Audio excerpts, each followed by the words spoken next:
Hey everyone, I'm Peter Stories here to guide you today. If you use this video to drift off to sleep, please tap like, hit subscribe, and drop a comment telling me where you're watching from and what time it is there. Now settle in, get cozy, and let yourself relax.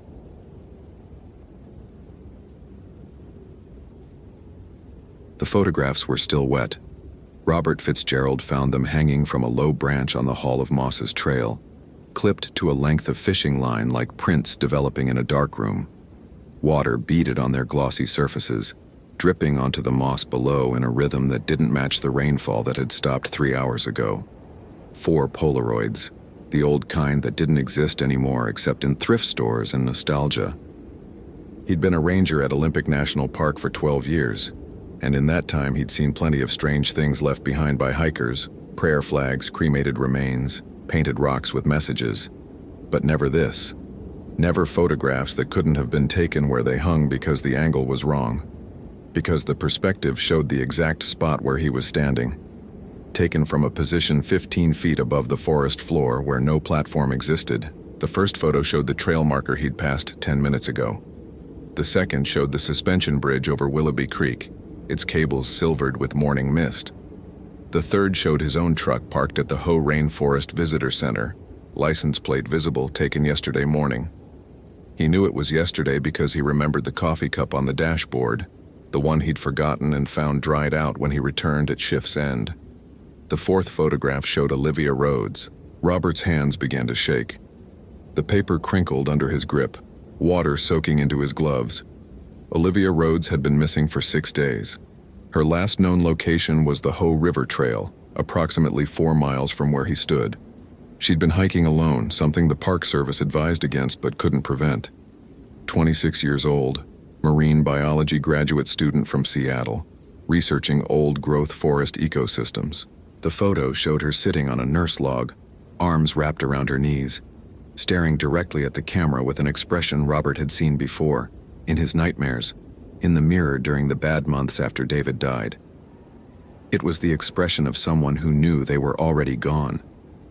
He'd been the one to find David's body 3 years ago in Mount Rainier National Park, after the fall that shouldn't have killed him, except David had been climbing alone despite protocol, except Robert had been the one who was supposed to go with him that day and called in sick with a hangover he was too ashamed to admit. David had lain at the bottom of that crevasse for 18 hours before Robert found him.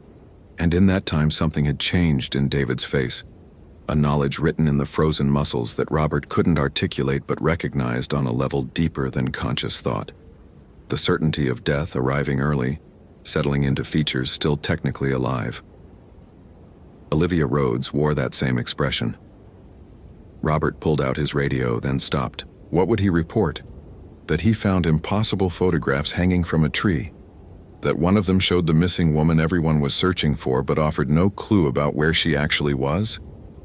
He'd already been on psychiatric leave once. His supervisor, Margaret Vance, had been understanding but firm. One more episode and he'd be doing desk work permanently. The Park Service didn't take chances with rangers who saw things that weren't there, who woke up screaming in the bunkhouse, who requested transfers away from their assigned sectors because the trees felt wrong.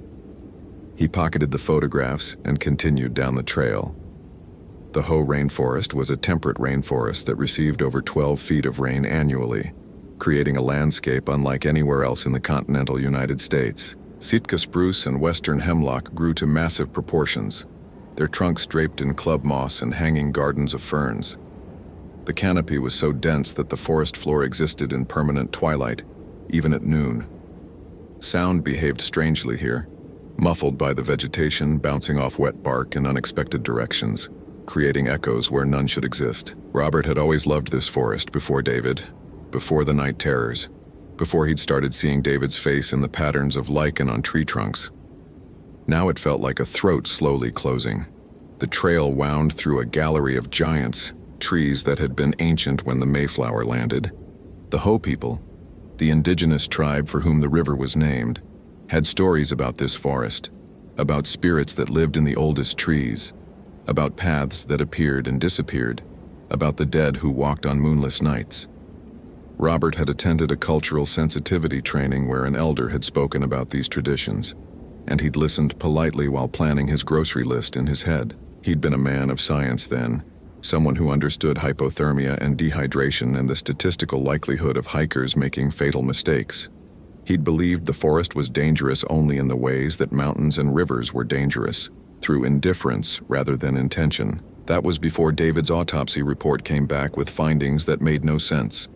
Abrasions that predated the fall, traces of plant matter in his lungs from species that didn't grow at that elevation, and a core body temperature taken 3 hours after death that was 15 degrees lower than it should have been. The medical examiner had noted these anomalies and then filed them under inconclusive environmental factors. Because what else could she do? Robert had read the report 17 times, memorizing every impossible detail, until his therapist had gently taken it away and told him that searching for meaning in tragedy only created more pain. But he'd kept searching anyway. His radio crackled. "Fitzgerald, you copy?" Margaret's voice, professional and clipped. Robert unclipped the radio from his belt. "Copy. We've got another witness report. Hiker claims they saw a woman matching Rhodes's description near the Blue Glacier Trail junction yesterday evening. Can you sweep that sector?" The Blue Glacier Trail junction was 9 miles away, in the opposite direction. "That's outside my assignment today. Jackson called in sick.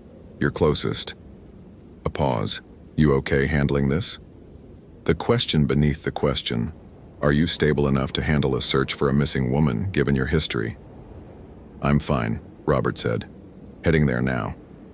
He turned back the way he'd come, and that's when he noticed the tree. It was a Sitka spruce, maybe 200 feet tall, its trunk 8 feet in diameter. He'd passed it on the way in. He was certain he'd passed it, because there was a distinctive burl on the left side, shaped like a human face in profile, except now the burl was on the right side, or he'd gotten turned around, or the forest was denser than he remembered, the path narrower, the light different. Robert pulled out his Garmin GPS unit and checked his location. The device took longer than usual to acquire satellites, the screen flickering. When it finally stabilized, it showed his position as 40 feet west of the trail. That was impossible. He was standing on the trail. He could see the wooden boardwalk sections installed to protect sensitive vegetation. He could see his own boot prints in the mud from 20 minutes ago. The GPS showed him in the middle of unmarked forest. He looked up from the screen. The trail was still there. But when he looked at the GPS again, his position hadn't changed. 40 feet west, in an area the map designated as impassable old growth. Robert turned off the GPS and turned it back on. Same result. He tried his radio. "Vance, I'm having equipment issues. My GPS is showing incorrect positioning." Static answered him. Heavy, textured static that sounded almost like breathing. "Vance, do you copy?" More static. Then, cutting through it, a voice. Not Margaret's. A woman's voice, speaking in a language Robert didn't recognize, syllables that rose and fell like water over stone. Japanese, maybe? Or something older. The voice continued for 5 seconds, then cut off abruptly, replaced by silence so complete that Robert realized he couldn't hear anything. No birds. No wind. No distant murmur of the Ho River. The forest had gone completely, impossibly quiet. He'd experienced this once before, at Mount Rainier, in the hours before he found David. This same suffocating silence, as if the world had been wrapped in cotton, as if he'd gone deaf, but could still hear his own heartbeat thundering in his ears. Robert started walking fast, then jogging, following the trail markers even though his GPS claimed he was moving through solid forest. His breath came harsh and ragged. The photographs in his pocket seemed to burn against his chest. Behind him, he heard footsteps. Slow, deliberate footsteps, accompanied by a sound like wet fabric dragging across wood. He didn't look back. Looking back was how people died in these situations. He'd read the reports, the ones that never made it into official files but got passed around among rangers late at night. Stories of hikers who'd felt watched and turned around to see something standing between the trees. Stories of people who'd heard their names called in familiar voices and followed the sound-off trail. Stories of bodies found in impossible positions, in places no human could have reached, wearing expressions of terminal horror. The footsteps kept pace with him, never closer, never farther away. Robert broke into a full run. The trail twisted and rose, crossing a small creek on a log bridge. He pounded across it, his boots thudding on the wet wood. The footsteps behind him didn't change rhythm. They maintained that same measured pace, unhurried, inevitable. He burst into a clearing he didn't recognize. No, not a clearing, a campsite. There were the remains of a fire, carefully constructed with a rock ring. A tent, blue and orange, its rainfly secured against weather. A backpack leaning against a tree, brand name visible. Osprey Atmos 65. Everything neat and organized, the way an experienced hiker would leave a camp when going for a short day hike. Everything except that the tent fabric was wrong. It was moldy, degraded, the color faded in a way that suggested months or years, not days. Robert approached slowly. His heart was still racing, but the footsteps had stopped when he entered the clearing. The tent's zipper was closed. He knew he shouldn't open it. Every instinct screamed at him to back away, to radio for support, to wait for daylight and backup, even though it was already noon. He opened it anyway. The smell hit him first, decay and something sweeter, like incense. The tent's interior was empty, except for a sleeping bag and a small pile of belongings. A journal, its pages swollen with moisture, a Washington State driver's license in a clear plastic case. Robert picked it up with shaking hands. Olivia Rhodes smiled at him from the photo, her expression nothing like the knowledge-haunted look from the Polaroid. This was a DMV photo, taken in boredom and mild irritation, the smile perfunctory. Date of birth, April 3rd, 1985. He did the math. She'd turned 26 3 months ago. Robert opened the journal. The first entry was dated 6 months ago. The handwriting was careful and precise. The words those of a scientist documenting observations. Olivia had been studying nitrogen cycling in old-growth forests, collecting soil samples, measuring rainfall, tracking decomposition rates. The entries were mundane until he reached one dated 2 weeks ago. Something's wrong with the North Grove. The trees are dying, but the leaves are still green. Found a circle of stones that doesn't match any historical documentation of Ho settlements. Doctor, Matsumoto would find this fascinating. It looks like a kamidana, but why would there be a Shinto shrine this deep in the forest? The stones are covered in offerings, coins, flowers, origami cranes, all of them recent. The next entry was 1 week ago. I keep hearing singing at night, a woman's voice. I don't know the language, but it makes me feel cold inside, like the sound is pulling heat from my body. I found more offerings today. Someone's been maintaining this shrine. I took photographs, but they came out wrong, overexposed as if there's a light source I can't see. 5 days ago. I saw her last night. A woman in white. She was standing at the edge of my tent, not moving, just standing there. I could see her shadow through the fabric. When I opened the tent, she was gone, but there were wet footprints leading into the forest. I followed them. I shouldn't have followed them, but I did. They led to the shrine.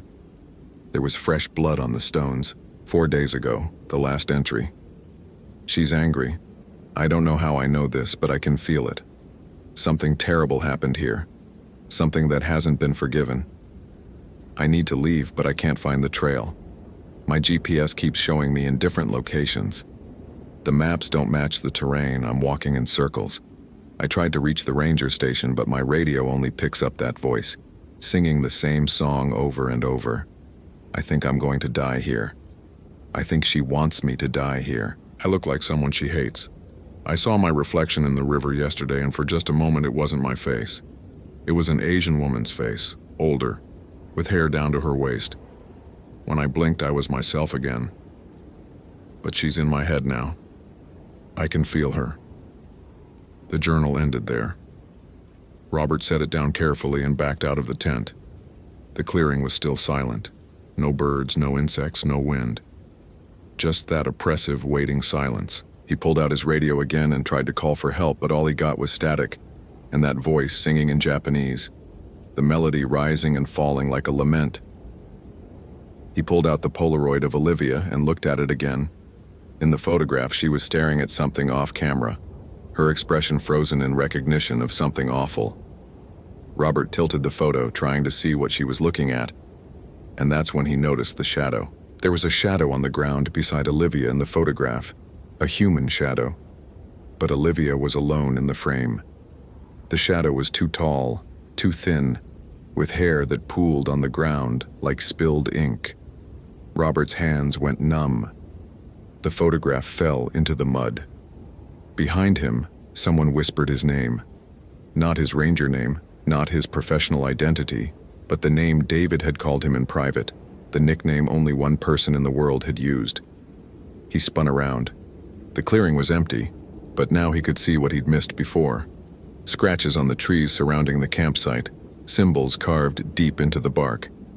Japanese characters, he thought, but degraded, violent, hacked into the wood with something that left ragged edges. The trees were bleeding sap from the wounds, fresh and sticky.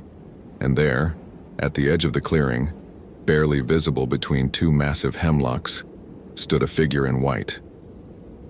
Robert froze. The figure was tall and thin, wearing what might have been a kimono or burial shroud. Her hair hung down to her waist, black and wet, obscuring her face. She wasn't moving, just standing there, but Robert could feel her attention on him like physical pressure, crushing the air from his lungs. She took a step forward. Her feet made no sound on the forest floor.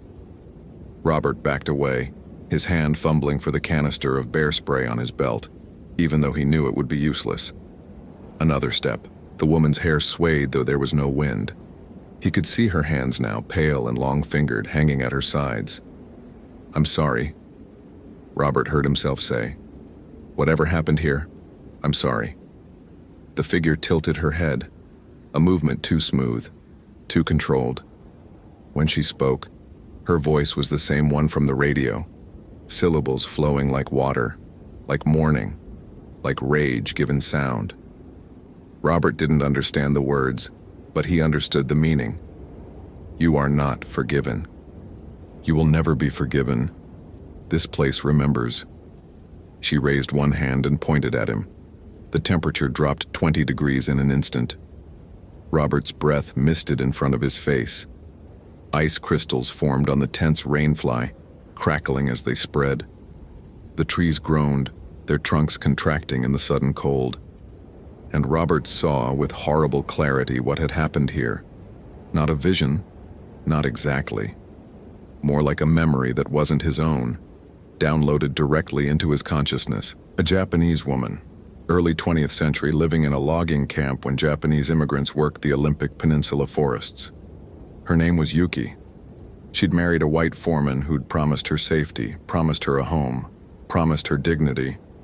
Instead, he'd betrayed her, publicly humiliated her, and when she'd threatened to leave, when she'd threatened to expose his financial crimes, he'd killed her. Not quickly. He'd brought her to this grove, tied her to a tree and left her to die slowly over 3 days while the forest bore witness. She'd died hating him, died cursing him, died swearing that she would never leave, that her rage would saturate this ground, that anyone who reminded her of her suffering would share it. And Olivia Rhodes, with her Asian features, her black hair, her presence in this grove, Olivia had become the target of a century of rage. Robert understood now. The shrine Olivia had found wasn't a kamidana. It was a warning, offerings left by someone who knew this forest's history, trying to appease an onryo, a vengeful spirit, trying to prevent exactly what had happened. The woman in white took another step forward. She was 10 feet away now. Close enough that Robert could see beneath the wet hair, could see that her face was wrong, was incomplete, was showing bone through translucent skin. Close enough that he could smell earth and rotting flowers. "Where is she?" Robert forced the words out. "Where's Olivia?" The spirit's head tilted further, impossibly far. When she spoke again, her voice was layered, multiple voices speaking in harmony, all of them filled with anguish and fury. The words shifted, becoming English. becoming something Robert could understand. She walks. She walks as I walked. She dies as I died. She becomes what I became. No, Robert said. No, that's not, you can't. But the spirit was pointing now, pointing past him, deeper into the forest. Robert turned, following the gesture, and saw what she wanted him to see. A figure was walking through the trees, moving with the same measured, inexorable pace as the footsteps he'd heard earlier. The figure wore a Park Service uniform, carried a radio and GPS unit, looked exactly like Robert Fitzgerald, except that its eyes were empty holes and its mouth hung open in a scream that never ended. Robert watched himself walk past, dead but still moving, trapped in an eternal loop of searching for something that could never be found.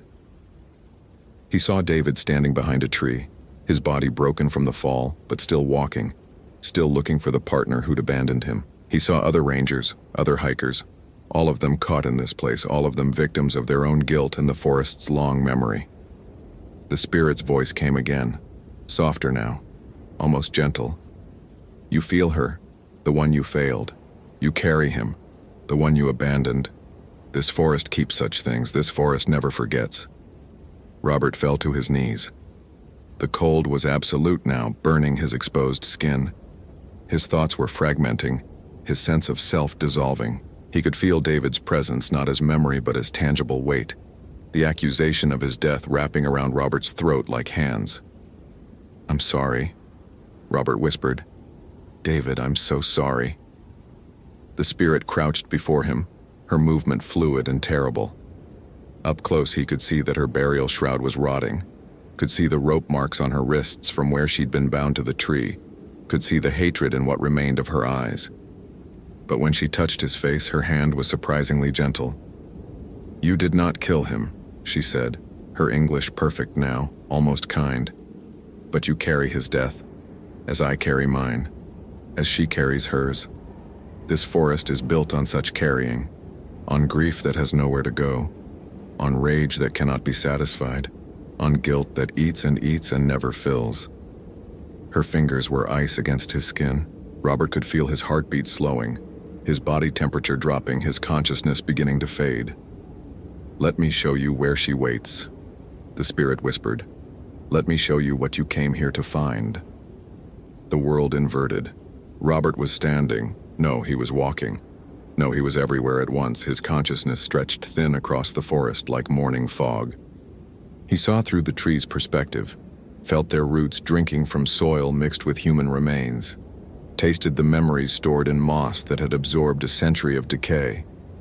The forest was alive in a way he'd never understood, a vast, interconnected network of consciousness that remembered everything that happened within its boundaries.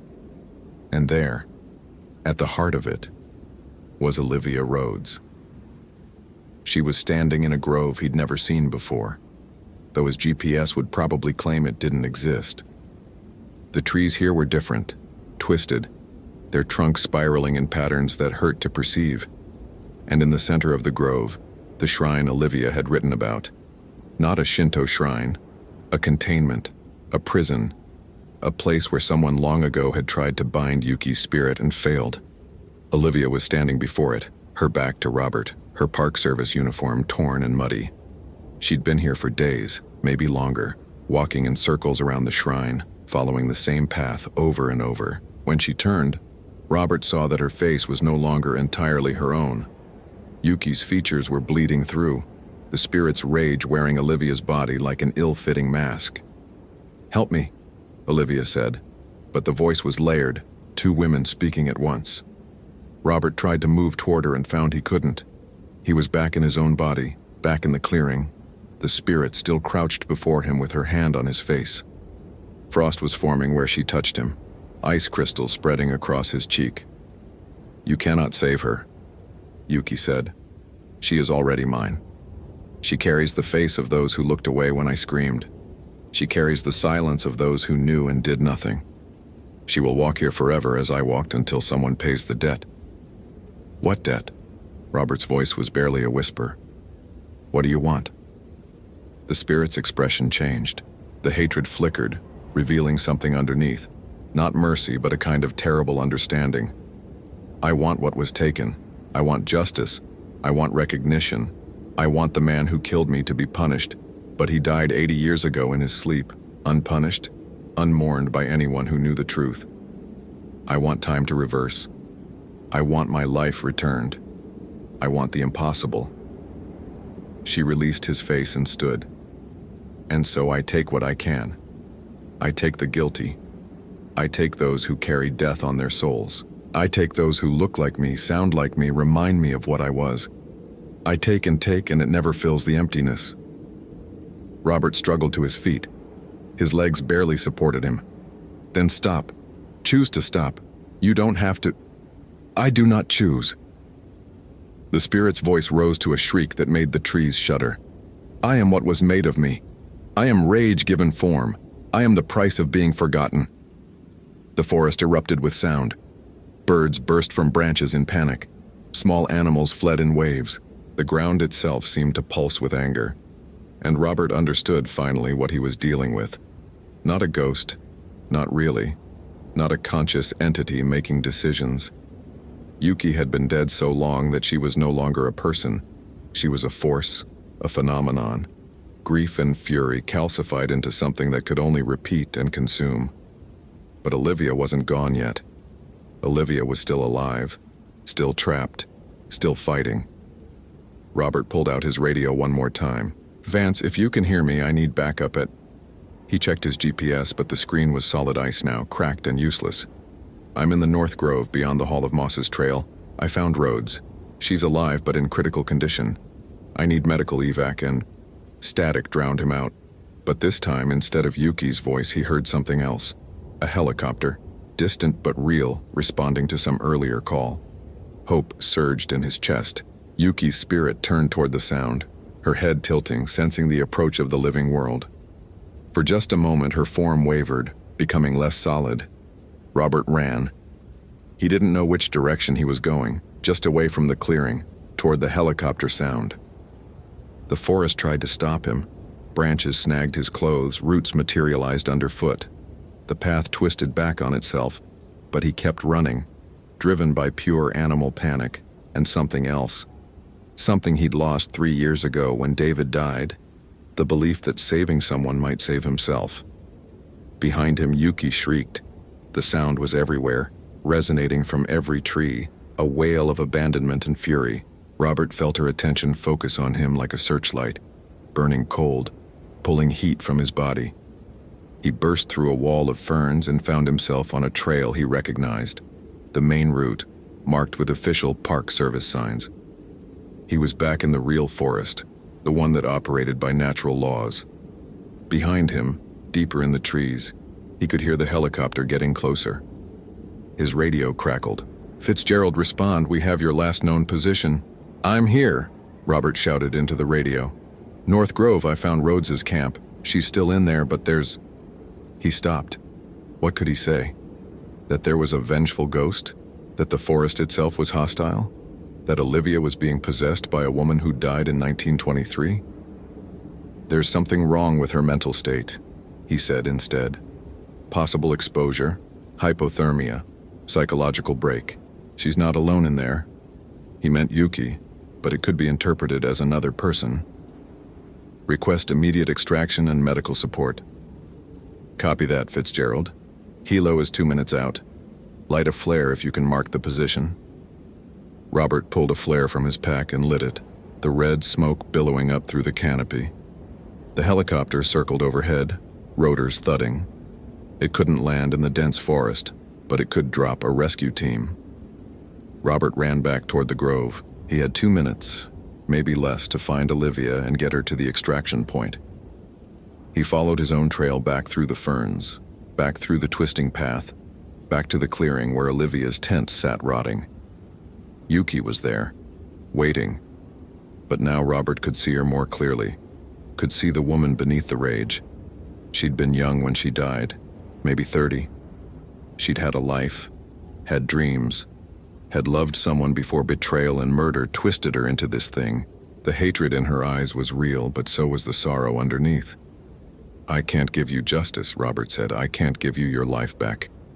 but I can acknowledge what happened to you. I can make sure you're not forgotten." The spirit regarded him silently. "Tell me," Robert said. "Tell me your story. Your real name, not just Yuki. Where you came from, what you loved, what you lost. Tell me and I'll make sure it's recorded. I'll make sure the Park Service knows this grove's history. I'll make sure you're not just a warning in a journal, not just a ghost story. I'll make sure you were real." For a long moment, nothing happened. Then the spirit's form began to change. The rage drained from her features, leaving only exhaustion. When she spoke, her voice was human again, tired and infinitely sad. "Tanaka Yukiko. I came from Hiroshima in 1919. I loved poetry and the ocean. I lost everything when I trusted a man who saw me as less than human.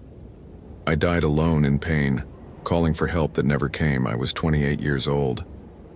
"I'm sorry," Robert said. "I'm so sorry that happened to you." Tanaka Yukiko nodded slowly. "Your friend, David, he did not blame you. He knew you carried guilt you did not earn. He wants you to know that." Robert's eyes burned with tears he'd been holding for 3 years. "Is he here? Can I—" He was never here. He left cleanly, without rage to bind him. What you saw was only your guilt, given form by this place. I showed you your fear, not his truth." She paused. "I am sorry for that. I hurt from hurting others. But I cannot stop. The rope around my wrists, the betrayal in my heart. These things have no ending." The helicopter was directly overhead now. Robert heard shouting, saw figures rappelling down through the canopy. "Where is she?" Robert asked. "Where's Olivia?" Tanaka Yukiko pointed deeper into the forest. "She walks where I walked. She follows the path I made in dying. But she is not dead yet. There is still time." Robert ran. The forest opened before him now, the path clear, as if Yukiko was showing him the way. He burst into the shrine grove and found Olivia walking in circles, her eyes distant, her lips moving in silent repetition of words she didn't understand. She was freezing, hypothermic, her skin gray. Robert grabbed her, breaking the pattern of her walking. Olivia collapsed into his arms, her body temperature shocking in its coldness. He stripped off his jacket and wrapped it around her, lifting her in a fireman's carry. She weighed almost nothing, as if the ghost had been draining her substance as well as her will. The rescue team found him halfway back to the extraction point. They took Olivia from him, checking vitals, starting emergency warming protocols. Someone was talking to him, but Robert couldn't hear them over the sound of his own heartbeat. He turned back toward the grove one last time. Tanaka Yukiko stood at the edge of the trees watching. As Robert looked, she bowed, a formal, respectful bow, and then faded like morning mist, dissolving into the forest that had been her prison and tomb for nearly a century. The helicopter lifted off, Olivia strapped to a stretcher, Robert and 2 SAR members riding back toward civilization. Below them, the whole rainforest stretched out in every direction, green and ancient and full of secrets. 3 weeks later, Robert stood in Margaret Vance's office at Park headquarters. "Olivia Rhodes is recovering," Margaret said. "Physically, anyway. She's got some frostbite damage and significant weight loss, but she'll survive. Psychologically," she shook her head, "she doesn't remember most of what happened. Says the last clear memory she has is setting up her tent 6 days before we found her. Everything after that is fragments. She keeps talking about cold and singing and someone who wanted her to stay." Robert nodded. He'd written his report carefully, documenting the tent, the journal, the hypothermia. He'd left out the impossible parts, the ghost, the supernatural cold, the visions, but he'd included something else. "I've been researching the grove where we found her camp," Robert said. "There's an incident from 1923 that didn't make it into official records. A Japanese woman named Tanaka Yukiko who disappeared in that area. Her body was never found. I think we should install a memorial, something that acknowledges what happened there." Margaret studied him. "Based on what evidence?" "Local historical society has records, newspaper clippings. It happened. Robert met her eyes. Someone should remember her. And you think this will help Rhodes recover? Knowing the history? I think it matters, Robert said. I think the forest remembers things we've forgotten. I think acknowledging that is part of respecting the land we're supposed to protect. Margaret was quiet for a long time. You're different, Fitzgerald, since you came back from that search. More settled somehow. Robert thought about David, about the 3 years he'd spent haunted by guilt that wasn't his to carry. He thought about Tanaka Yukiko, trapped by rage she couldn't release. He thought about the forest's long memory and the weight of things left unsaid. I think I understand something now, he said, about letting go, about forgiveness, about the difference between honoring the dead and being consumed by them. Margaret nodded slowly. I'll look into the memorial. But Fitzgerald, if you ever feel like you're losing it again, if the forest starts feeling wrong, if you're seeing things, you come talk to me, immediately. No heroics. Understood? Understood. Robert left her office and walked out into the October afternoon. The sun was setting early now, autumn turning toward winter. He had a shift starting tomorrow, back in the backcountry, back to the trails and the ancient trees, and the silence that was sometimes just silence and sometimes something more. But tonight, he was going home to his small apartment in Forks, where he'd cook dinner and maybe call his sister, who he hadn't talked to in 6 months. He'd write in the journal his therapist had suggested, documenting not the horrors but the ordinary moments, the ones worth living for. He'd sleep, and maybe he'd dream of David, but not as accusation, as memory, as someone who'd been loved and lost, but not betrayed. The forest would still be there tomorrow, patient and eternal, keeping its secrets. But Robert Fitzgerald had learned something in that grove. Some debts could never be repaid, some wrongs could never be righted, some ghosts could never be laid to rest. The only choice was whether you let them consume you, or whether you acknowledged them and kept walking anyway. He chose to keep walking. Olivia Rhodes was released from the hospital 6 weeks after her rescue. She left Olympic National Park and never returned. She abandoned her research, changed her focus to marine ecosystems far from any forest. When asked about her experience, she would say only that she'd gotten lost, gotten cold, gotten confused. The details were gone, thankfully gone. But sometimes late at night in her Seattle apartment, she would wake from dreams of a woman singing in a language she didn't know, of cold that reached bone deep, of walking in circles while something watched from the trees. And she would find long black hairs on her pillow that weren't hers, strands that dissolved like smoke when she tried to pick them up. The forest had released her, but it hadn't forgotten. Robert Fitzgerald continued working at Olympic National Park for 7 more years. He led the campaign to install a memorial for Tanaka Yukiko in the North Grove, a simple stone marker with her name and dates, acknowledging a life stolen and a death unmourned. He never told anyone about what he'd really seen that day, about the spirit who'd shown him his own ghosts so he could learn to live without them. But sometimes when he walked the Hall of Mosses trail alone, he would hear singing, faint, distant, no longer full of rage but something else, something like peace slowly, impossibly approaching. And he would stop and bow, a silent acknowledgement to a woman who'd waited nearly a century to be seen as human again. The Hoh rainforest keeps its secret still. Hikers report strange experiences sometimes, voices in languages they don't recognize, cold spots on warm days, the feeling of being watched by something that isn't hostile, but isn't entirely friendly either. The Park Service logs these reports and files them under environmental confusion and psychological stress. But the rangers who work there, the ones who've been there long enough to feel the forest's age, know differently.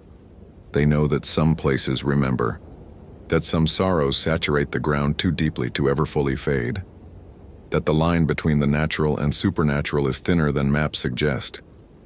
They know that the forest is patient, that it waits, that it witnesses everything, forgives nothing, and forgets even less.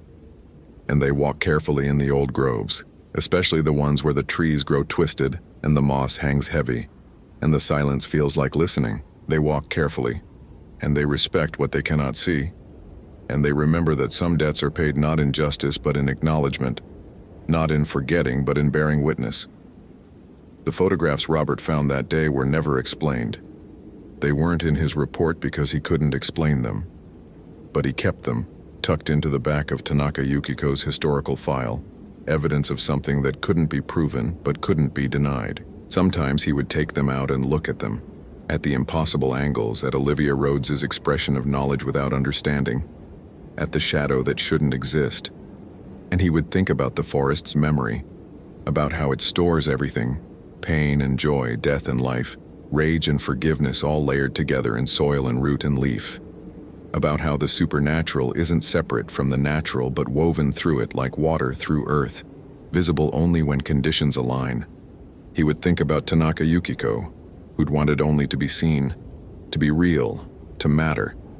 And he would think about David, who'd never blamed him, who'd been gone all along, whose death was tragedy but not betrayal. And then he would close the file, put the photographs away, and go back to work protecting a forest that protected its own secrets, that punished some and spared others according to mathematics he'd never fully understand. The forest would still be there tomorrow, patient, eternal, remembering everything, and Robert Fitzgerald would still be there too, walking carefully through the shadows between the trees, carrying his dead but no longer carried by them, a ranger who understood that sometimes the best you can do is witness the pain, acknowledge the grief, and keep walking anyway. The Ho River flows on, indifferent and ancient. The trees grow, die, and feed new growth. The moss absorbs rain and memory in equal measure, and somewhere in the North Grove a stone marker bears a name that was almost forgotten but now, finally, is remembered. Tanaka Yukiko, 1895-1923. May she rest in peace. But the forest knows what the stone doesn't say, that some rest isn't peaceful, that some peace is only exhaustion from endless rage, that some spirits never truly rest but only wait, watching the living with eyes that have seen too much and forgiven too little. The forest knows, the forest remembers, the forest keeps its secrets. And the rangers walk carefully through the green twilight, respecting what they cannot see. Hope you felt genuine terror. If you appreciate authentic horror rooted in real folklore, consider following for more stories. Which moment scared you most? Share your theory about what happened.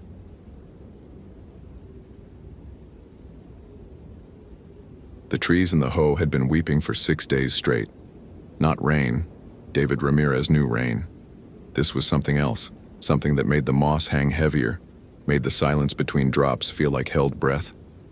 He stood at the trailhead of the Ho River Trail, staring into the cathedral darkness of the temperate rainforest, and felt the old familiar weight settle into his chest.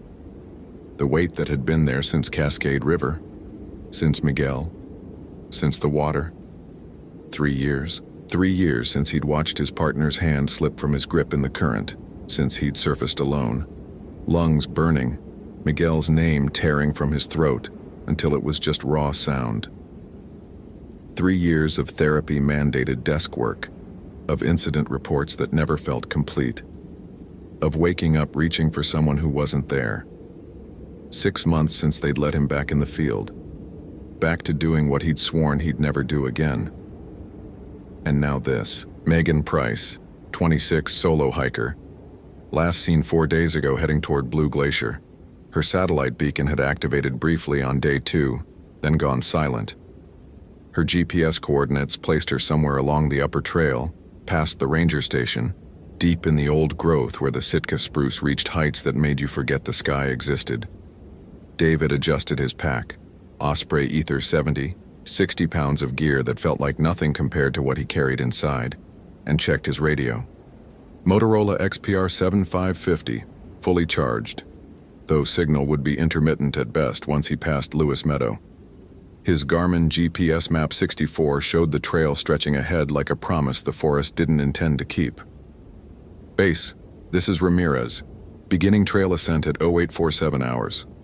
Static answered him, then Sarah's voice, the new dispatcher, young enough that she still believed missing hikers were just lost. Copy that, David. Weather's supposed to hold, But you know the Ho. Stay sharp. Stay sharp, as if he'd been anything but since Cascade River. As if the edges of his awareness hadn't been honed to the point of pain. Every shadow a threat. Every silence a scream waiting to happen. He started walking. The Ho River Trail was supposed to be easy, relatively flat, well-maintained, popular enough that you rarely went more than an hour without seeing day hikers. But it had been raining for almost a week, and the usual foot traffic had dried up. David passed empty campsites, abandoned fire rings that looked like they hadn't been used in days. The nurse logs, massive fallen Sitka spruce hosting entire ecosystems on their decaying backs, seemed to pulse with a life that had nothing to do with the ferns and seedlings growing from their bark. By mile 3, he knew something was wrong. The forest was too quiet. No birds, no squirrels chittering in the canopy, no rustling in the undergrowth, just the sound of water dripping from every surface, each drop timed to an irregular heartbeat that made his skin prickle. At mile 5, he found her pack. It sat in the middle of the trail, carefully positioned, not discarded. David approached slowly, hand moving instinctively to the canister of bear spray on his belt, even though he had always known, that there were worse things in these woods than bears. The pack was a Gregory Diva 60, women's fit, teal and gray. Megan's name was written in Sharpie on the top flap. David pulled on his gloves. Evidence protocol, even though something in his gut told him this had moved beyond protocol, and opened it. Everything was still inside. Sleeping bag, tent, food, water filter, first aid kit. Her wallet with her ID and credit cards. Her phone, dead, but present. Nobody abandoned a pack like this, not with everything they needed to survive. Nobody except someone who didn't need it anymore, or someone who'd been taken. David keyed his radio. Base, this is Ramirez. Found the missing hiker's pack at approximately mile 5, trail marker 52. Pack is intact, all gear present, proceeding to last known coordinates. Silence answered him. He checked the radio. Full signal, according to the display. But only static came back when he tried again. He looked up at the canopy. The Sitka spruce towered overhead, their trunks wider than truck beds, their branches creating a gloom that felt less like shade and more like the forest closing its eyes. Moss hung in curtains, thick as rope, swaying in a breeze that David couldn't feel. And there, carved into the nearest tree, barely visible under the moss, Japanese characters, kanji. David had seen enough international hikers to recognize the script, but he couldn't read it. The carving was old, the bark healing around it, but still visible, still deliberate. He took a photo with his camera, protocol again, though his hands shook slightly as he did it, and continued up the trail. The coordinates Megan's beacon had transmitted placed her another 3 miles ahead, past Lewis Meadow, approaching the glacier. David's pace quickened despite every instinct screaming at him to turn back. He'd failed Miguel. He wouldn't fail another. The trail began to climb, switchbacks cutting through terrain that grew increasingly wild. The moss thickened, the trees pressed closer, and everywhere on nearly every other tree, those carved characters, always the same ones, always at chest height, as if someone had walked this trail marking it, claiming it. David's breath came harder, and not from exertion. The temperature was dropping. In June, in a temperate rainforest where the climate stayed relatively mild year-round, he could see his breath now, small clouds that dissipated into the green darkness like ghosts. At Lewis Meadow, he found the first photograph. It was pinned to a tree with a long, thin needle. No, not a needle, a hairpin. Black lacquer, decorated with a small white flower. The photograph showed a woman, Asian, young, smiling at the camera. She wore a white dress, simple, elegant. Behind her, David recognized the Ho River Trail. This trail, this exact location. He removed the photograph carefully, bagged it, and saw what had been behind it. More kanji carved into the bark. And below that, fresher, still bleeding sap. English words. She waits in the water. David's radio crackled. Not static this time, something else. A voice, Distant, distorted, female, speaking Japanese. The words rose and fell in a cadence that sounded less like communication and more like incantation. "Base, do you copy? Sarah, are you there?" Only the Japanese voice answered, growing clearer, closer. David recognized one word, repeated over and over. "Modot." "Come back. Return." He turned off the radio. His hands were shaking openly now. The air had grown colder still, cold enough that the moisture on the trees was beginning to frost. In June, at sea level. Impossible. David forced himself forward. Another mile. The beacon coordinates were close now. Megan was close. The trail opened onto a clearing and David stopped so abruptly he nearly fell. The trees formed a perfect circle. Inside the circle, the ground was covered in photographs. Hundreds of them, thousands, all showing the same woman from different angles, different days, different years. Some were old, faded, the colors bleeding into sepias. Others were fresh, printed on modern photo paper. All showed the woman in white. And in the center of the circle, standing perfectly still, was Megan Price. She faced away from David, her hair hanging wet and dark down her back. She wore what she'd been reported missing in: North Face jacket, Columbia hiking pants, Merrell boots, but she stood in a way that made David's throat close. Too straight, too still. Like a mannequin, like something waiting. "Megan?" His voice came out hoarse. "Megan Price?" She didn't turn, didn't move, but she spoke, and the voice that came from her mouth wasn't hers. It was the voice from the radio. Clear now, close, speaking English with an accent that seemed to come from another era entirely. "You came back. I'm Ranger David Ramirez. I'm here to help you. Are you injured? You came back."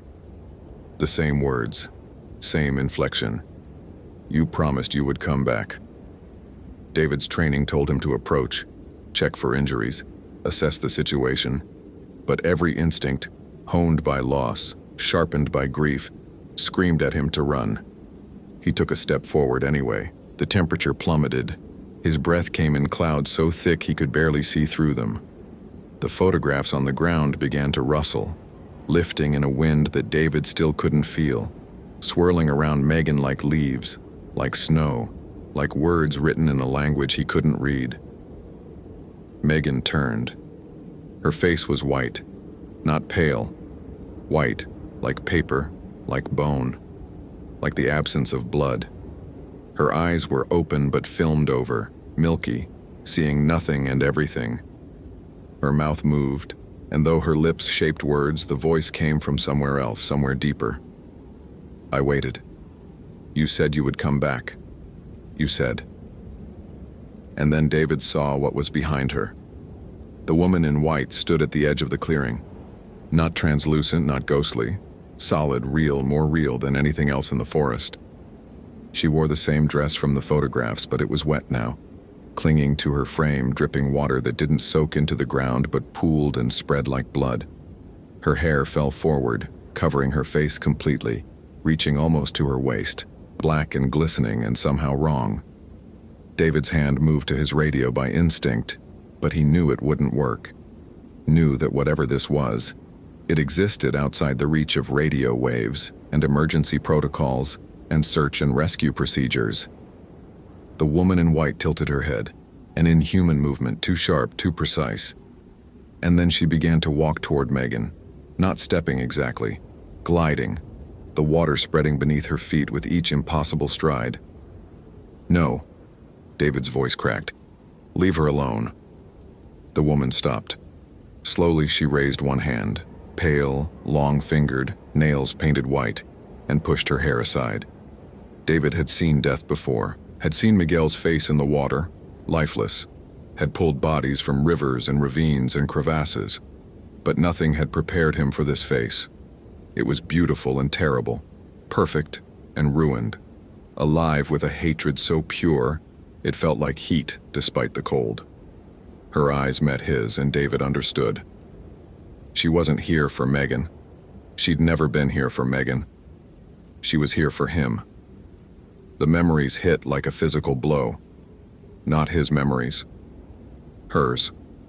A woman named Keiko Tanaka, 24, exchange student at University of Washington, hiking the Ho River Trail in 1997, meeting a man, a ranger, someone she trusted. Promises made, promises broken, and then the water, the cold water of the Ho River, hands pushing her under, holding her down, her lungs filling as she tried to scream his name. Miguel Rodriguez, David's partner, David's friend. Except Miguel had never been just David's friend. Before the transfer to North Cascades, Miguel had been stationed here at Olympic, and there had been an incident, a closed investigation, a female hiker found drowned. Accidental death, the report had said. Tragic. The woman's family in Japan had protested, claimed it was murder, but there was no evidence. The case went cold. Miguel transferred north. And then, 3 years ago, in the Cascade River, Miguel had slipped. David had tried to hold on, had reached for him, had watched the water take him. But maybe it hadn't been an accident. Maybe the water had been taking back what was owed. I didn't know, David whispered. I didn't know what he did. The woman, Keiko, tilted her head again. The hatred in her eyes never wavered. You let him go. Her voice was a whisper that filled the entire clearing. You pulled him from the water once. I pulled him back. And still, you mourn him. He was my partner, my friend. He was a murderer. The truth of it settled into David's bones, the pieces clicking into place. Miguel's drinking, his nightmares, the way he'd always refused to talk about his time at Olympic, the way he'd looked at the water that day on Cascade River just before he fell, not afraid but resigned, as if he'd been expecting it. Why Megan?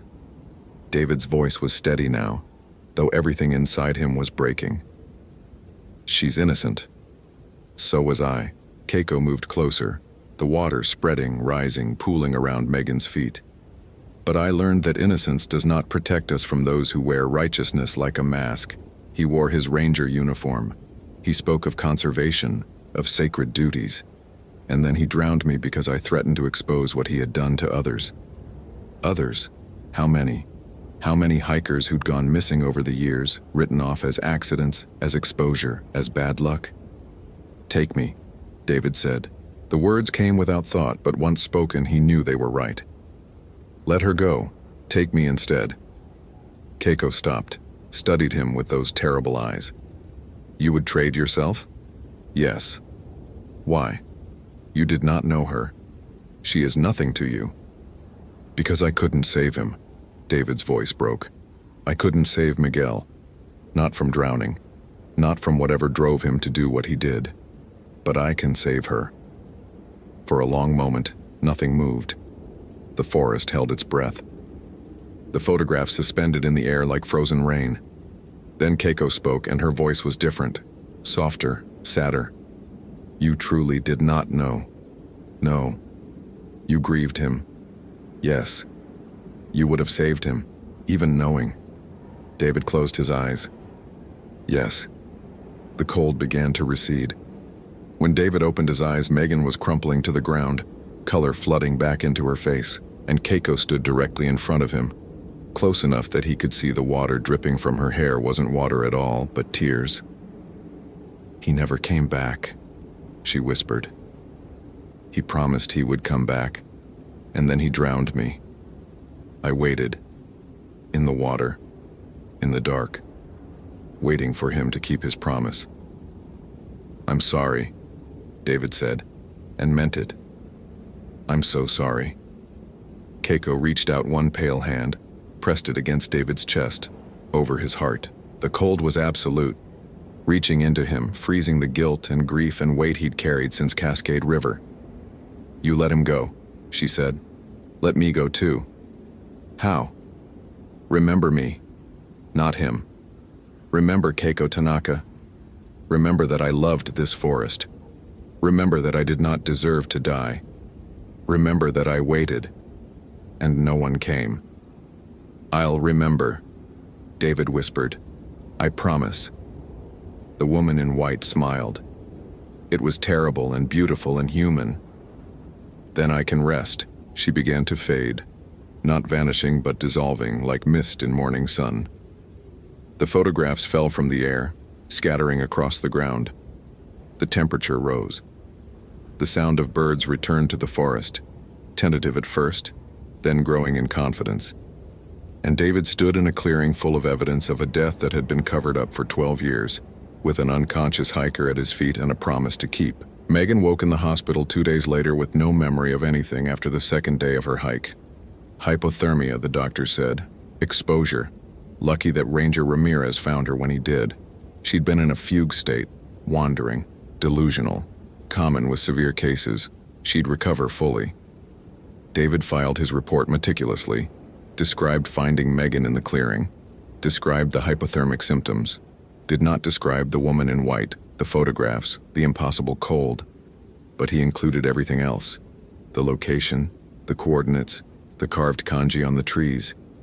And he made a phone call to a family in Osaka, Japan, told them that their daughter, Keiko Tanaka, had not died by accident, that there had been a cover-up, that he had evidence, photographs, carvings, enough to reopen the case, that their daughter deserved justice.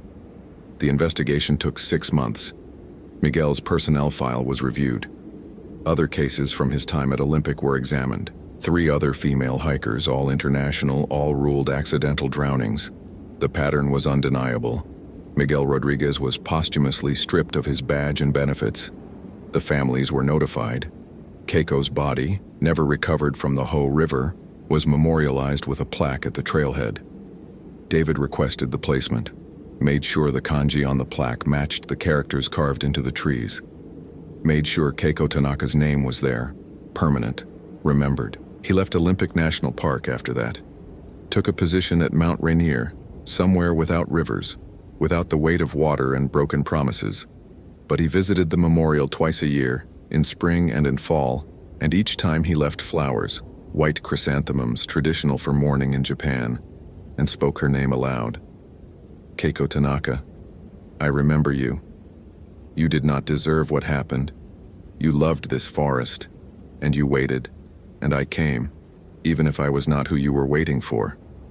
Rest now, please rest.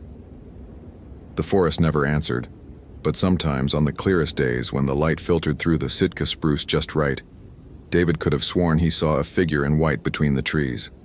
Not threatening, not vengeful, just watching, just there. And sometimes, very rarely, when the wind moved through the moss, he heard a voice whisper in Japanese, "Arigato." Thank you. David learned the word, kept it close, let it replace the weight he'd carried since Cascade River, because he'd finally understood something Miguel never had, that the ghosts we carry aren't always our own, and that sometimes the greatest act of courage isn't holding on. It's knowing when to let go and when to remember. The Ho River keeps flowing, the forest keeps growing, and Keiko Tanaka's name remains carved into the memory of Olympic National Park, not as a victim forgotten, but as a woman remembered. A promise kept, even if it took 12 years and a ranger who couldn't save his partner but could finally save someone else, to make it true. Hope you felt genuine terror. If you appreciate authentic horror rooted in real folklore, consider following for more stories. Which moment scared you most? Share your theory about what happened.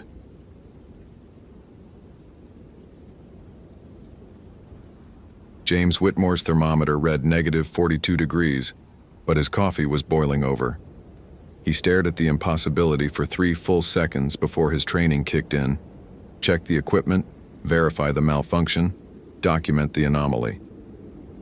The digital thermometer mounted outside the ranger cabin's window displayed 42-degree air in bright red numerals that didn't flicker or fade, functioning normally, as far as he could tell. But the coffee in his titanium camp mug bubbled and steamed like it was sitting on a burner, condensation fogging his reading glasses despite the brutal January cold that should have frozen the moisture in the air. 18 years as a backcountry ranger in Glacier National Park, and James had never seen anything his experience couldn't explain. Equipment failures, sure. Paradoxical undressing and hypothermia victims, absolutely. But this, localized thermodynamic impossibility, didn't fit any framework he'd developed across nearly 2 decades of winter patrols in some of the most hostile wilderness in the lower 48. He set the mug down carefully on the cabin's rough-hewn table, watched steam continue rising in defiance of the temperature differential that should have frozen it solid. Outside, the January sun hung low over the Continental Divide, turning snow-covered peaks the color of dried blood. Glacier National Park in deep winter was a study in extremes. Beauty so profound it hurt to witness, and cold so absolute it could kill an unprepared hiker in under an hour. James had come to check on the seasonal research cabin at the head of Kintla Lake, a routine patrol that took him 23 miles into backcountry accessible only by snowshoe this time of year. The cabin was maintained jointly by the NPS and University of Montana for wildlife studies, but in January it sat empty, or should have. 3 days ago, a graduate student named Megan Price had filed a permit for a solo winter wildlife observation trip, studying lynx predation patterns on snowshoe hare populations. Her faculty advisor had called yesterday, concerned that Megan wasn't responding to scheduled check-ins via satellite phone. James had volunteered immediately, not because he doubted Megan's competence. Her permit application showed solid winter camping experience, but because he knew these mountains in ways that couldn't be taught in any outdoor education program.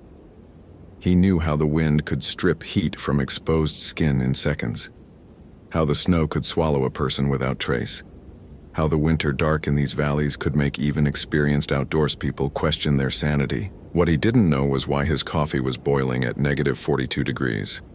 He pulled out his incident log, a weatherproof notebook he'd filled with thousands of entries over the years, and documented the observation with the same methodical precision that had made him one of the most respected rangers in the region. 14:30 hours, Kintla Research Cabin, thermometer reading 42 degrees, observed boiling in hot coffee, approx 190 degrees when poured 5 minutes prior, possible equipment malfunction, will verify with backup analog thermometer. The backup confirmed the digital reading, -42, and getting colder. James stepped outside, his breath crystallizing instantly into ice particles that fell like diamond dust. The silence was absolute. No wind, no birds, no sounds except the crunch of his pack boots on wind-packed snow. The research cabin sat in a small clearing surrounded by subalpine fir so heavily laden with snow that their branches bent nearly to the ground, creating caverns of shadow beneath each tree. Beyond the clearing, the forest stretched in all directions, a maze of white and black and the deep green of conifers that looked almost artificial against the snow's brightness. Megan Price's snowshoe tracks led northeast from the cabin, toward the drainage that fed into Kintla Creek. James followed them for 50 yards, noting the competent stride, the proper spacing, the efficient kicksteps where she'd ascended a small rise. Everything about the tracks suggested someone who knew what they were doing. They were also 3 days old, filled partially with wind-blown snow but still clearly visible. Then they stopped, not gradually, not with any indication of turning around or deviating. One moment, the tracks proceeded in a clear line toward the drainage. The next moment, nothing. Just undisturbed snow stretching in every direction, wind sculpted into sastrugi patterns that would have taken hours to form. James's pulse kicked up despite his experience. This was wrong. People didn't vanish mid-stride. There had to be an explanation. Wind fill, drifting, some optical illusion created by the angle of light and shadow. He circled the area carefully, searching for any indication of where the tracks resumed, but found only that perfect snow surface, unmarred except by his own fresh boot prints. He pulled out his Garmin GPS unit, marked the coordinates, and activated his Motorola radio. "Whitmore to base, come in." Static then. "Base here. Go ahead, James." "I'm at Kintla Research Cabin. Found anomalous track evidence for missing hiker Price. Tracks terminate approximately 50 yards northeast of cabin with no continuation. Advise." A pause, longer than normal. Then, "Copy that. Weather's moving in fast, James. Front's ahead of schedule. You've got maybe 2 hours of clear before it hits. Advise you secure the cabin and wait it out rather than continuing search in deteriorating conditions. James looked at the sky. Clear blue, no clouds visible, but he trusted the meteorologists more than his own observations. Weather in Glacier could change in minutes, storms materializing from apparently clear skies with lethal speed. Understood. We'll secure location and resume search after front passes. Whitmore out. He returned to the cabin, his mind working through possible explanations for the vanishing tracks. Megan could have retraced her steps exactly. Difficult but possible for someone with solid orienteering skills. She could have climbed a tree, though James saw no disturbance in the snow around any trunks nearby. She could have been picked up by helicopter, though no flight plans had been filed, and he'd have heard the rotors even in his sleep.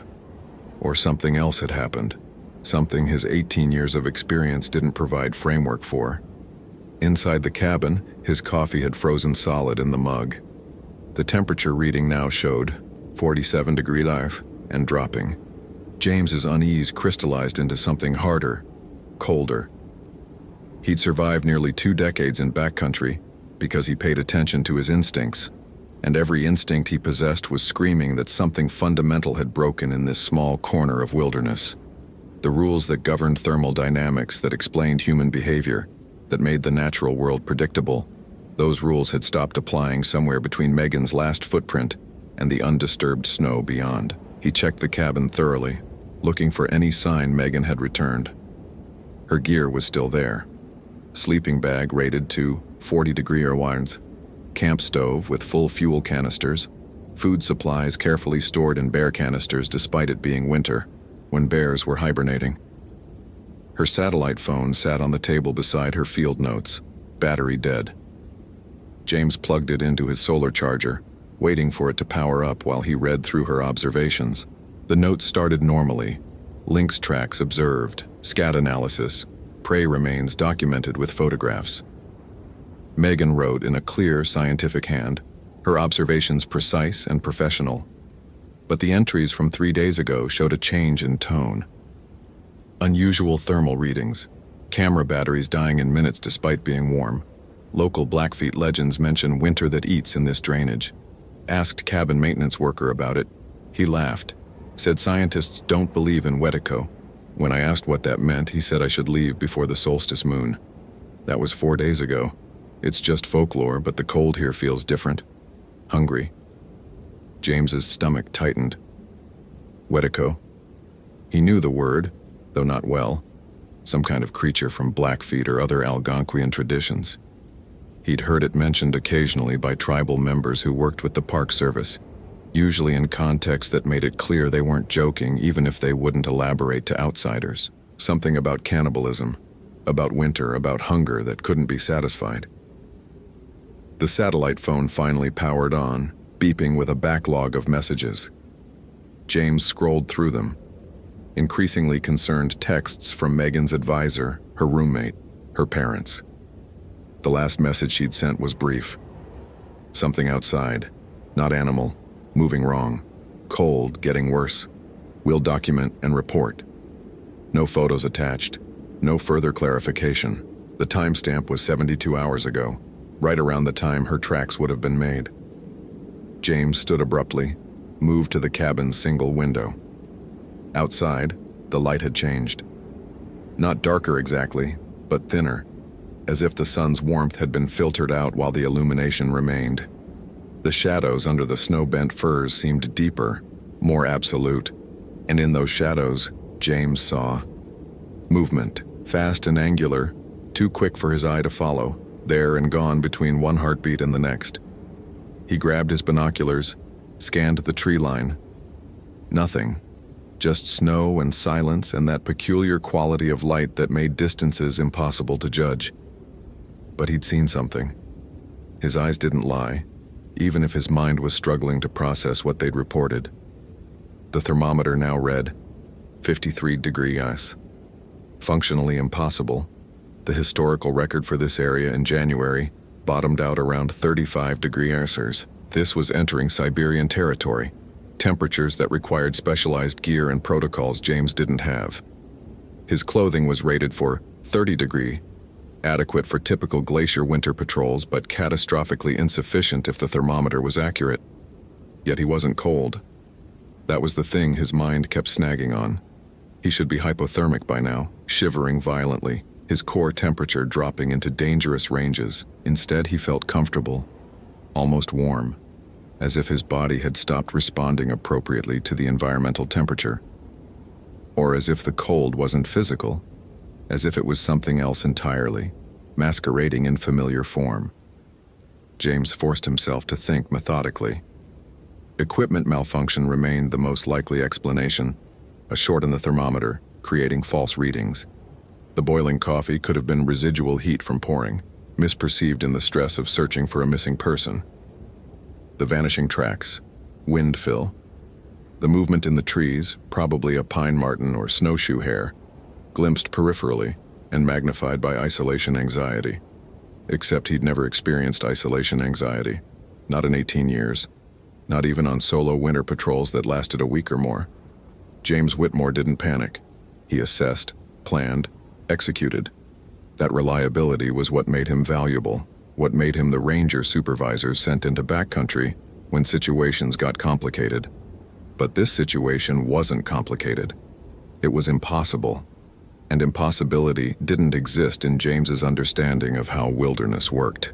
The sun dropped toward the western peaks and with it the temperature. 58 degrees.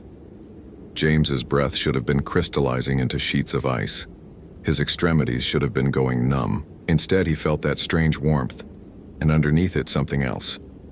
Hunger. Not ordinary hunger, the kind that came from a long snowshoe trek burning calories. This was different. Deeper. Like his stomach had become a vacuum that no amount of food could fill. He forced himself to eat anyway. Trail mix, jerky, a freeze-dried meal heated with his camp stove. The food tasted like ash, like it had been dead for years, like chewing on something that had never been alive to begin with. He ate mechanically, fueling his body because training said he should, but deriving no satisfaction or sustenance from it. The hunger remained, growing sharper with each swallow. Outside, full dark settled over the cabin. James had his headlamp, his backup flashlight, candles, and a kerosene lamp for extended light. But when he looked out the window, he saw that the darkness wasn't uniform. Patches of deeper black moved through the forest, zones where even starlight couldn't penetrate. And in those zones he glimpsed shapes that moved like humans but weren't, that stood upright but had proportions all wrong. Too tall, too thin, limbs that bent at joints that shouldn't exist. His radio crackled without him transmitting. A voice, but not the dispatcher's. Not any human voice. It spoke in a language James didn't know. Guttural, clicking, sounds that seemed to come from a throat not designed for human speech. The words meant nothing to him, but the tone was clear. Mockery, invitation, hunger, recognizing hunger. James turned off the radio with hands that shook despite his years of experience. This was beyond equipment failure, beyond hallucination induced by altitude or cold or stress. This was something real and predatory and intelligent, something that had taken Megan Price and was now circling him like a wolf testing prey, looking for weakness. He remembered fragments from training sessions on indigenous perspectives, cultural sensitivity workshops the Park Service mandated. The Blackfeet elder who'd spoken about the land having memory, about certain places being dangerous not because of terrain or weather, but because of what lived there. Things that had been here long before humans, that would be here long after, that sometimes noticed people in ways that were never good. Wetiko. The word kept surfacing in his mind. The winter that eats. Cannibalism spirit. Hunger without end. James had dismissed it as metaphor, as cultural narrative not meant to be taken literally. But metaphors didn't leave gaps in snow, didn't make temperatures drop to impossible lows, didn't speak through radios in languages that predated English by millennia. He barricaded the door with everything movable, the table, benches, supply crates, not because barriers would help if something truly wanted in, but because action kept panic at bay, gave his hands something to do while his mind raced through options that all ended badly. He couldn't wait out the weather if the weather wasn't natural. Couldn't navigate back to headquarters if something was hunting him. Couldn't radio for help if the radio was compromised. The window shattered inward without warning. Not breaking, not cracking, but simply ceasing to exist. As if the glass had decided to stop being solid and become scattered fragments on the cabin floor. Frigid air poured through the opening, and with it the smell. Decay and cold, and underneath both, the copper-sweet scent of blood so fresh it was still warm. James grabbed his bear spray, useless against what he was facing but the only weapon he carried, and backed against the far wall. Through the empty window frame he saw it clearly for the first time, and his mind tried desperately to categorize it as something known, something explainable, even as every cell in his body recognized it as other. Taller than any human, 8 feet at minimum, skeletal but somehow massive as if its bones were denser than they should be, heavier with accumulated cold and hunger. Its skin, if it had skin, was the gray-white of freezer burn, stretched too tight over a frame that suggested starvation taken to its absolute extreme. But the eyes were worst. Human eyes, intelligent and aware and filled with a ravenous need that went beyond physical hunger into something existential, metaphysical, a void that consumed not just flesh but meaning itself. It didn't climb through the window. It was simply inside, occupying space that had been empty a moment before, bringing with it that impossible cold that froze James's breath in his lungs, even as his body insisted he was warm, comfortable, safe. When it spoke, the words were English, but the voice was wrong, layered as if multiple throats were forming sounds in rough approximation of human speech.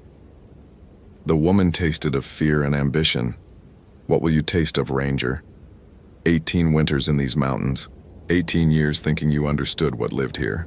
You know nothing. You've understood nothing. And now you'll learn. James sprayed the bear spray directly into the creature's face. The orange mist hung in the air for a moment, then froze solid, falling as crystalline powder. The thing that had been called Wetico, that his grandmother's stories had warned about even though she wasn't Blackfeet or Algonquian, but her own people had similar legends under different names. It didn't even blink. Iron and steel, it said, reaching out with fingers that were too long, too many jointed. Silver and salt, fire and prayer. Your people have forgotten the old defenses, forgotten why we were feared. The hunger remembers, Ranger. The hunger never forgets. James ran. Not out the door. That was blocked by his own barricade and would take precious seconds to clear.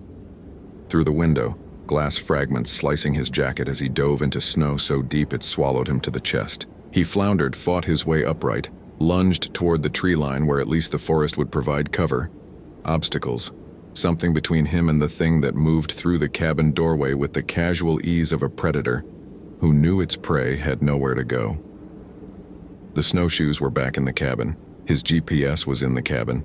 His radio, his emergency beacon, his survival gear, all back in the cabin with the thing that wore hunger like a second skin. James had his headlamp, the clothes on his back, and approximately 2 hours before the cold killed him if the Wetico didn't. He ran anyway because stopping meant dying, and at least movement created the illusion of agency. The snow dragged at him, each step requiring full effort to lift his legs high enough to clear the depth, his heart hammering in his chest from exertion and terror in equal measure. Behind him, movement, not footsteps. The Wetico didn't leave tracks, he realized, didn't displace snow or break branches or create any of the normal signs that indicated passage through wilderness. It simply was, occupying different positions as if teleporting short distances, closing the gap between them with casual inevitability. James's headlamp beam caught it in stroboscopic flashes. There, between two firs, limbs splayed at impossible angles. There, ahead of him, somehow despite having been behind seconds ago, there crouched in snow that showed no depression, no evidence anything physical rested there.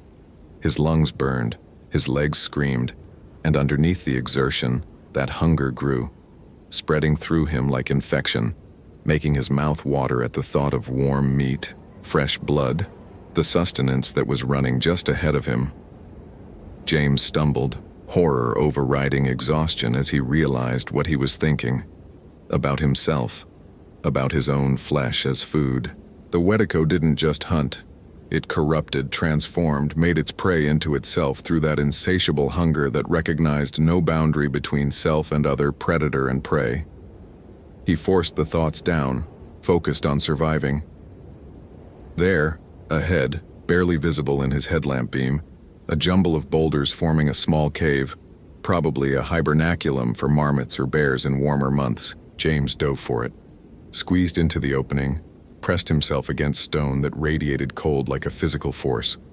The Wedico stopped outside, its form silhouetted against starlight that seemed to bend around it, creating an absence rather than a presence. When it spoke again, its voice came from everywhere and nowhere. The woman tried hiding too, in a hollow tree, like a frightened animal. It took 3 days for hunger to drive her out. How long will you last, Ranger? How long before the cold stops being cold and starts being truth? Before you understand that flesh is just fuel, that survival requires sacrifice, that the taboo exists because the temptation is real? James didn't answer, couldn't answer. His mind was racing through every survival technique he'd learned, every protocol for backcountry emergencies, and finding nothing that addressed supernatural predators that violated thermodynamics and spoke in riddles about cannibalism. Wait. Cannibalism. That was the key. The Wedico was created by humans who violated the ultimate taboo, who ate human flesh in desperation or madness, who crossed the line that separated human from animal. The story said it took people who were vulnerable to that temptation, who could be corrupted into joining the hunger. James wasn't starving, wasn't desperate, wasn't in any situation that would drive him to consider cannibalism even as metaphor.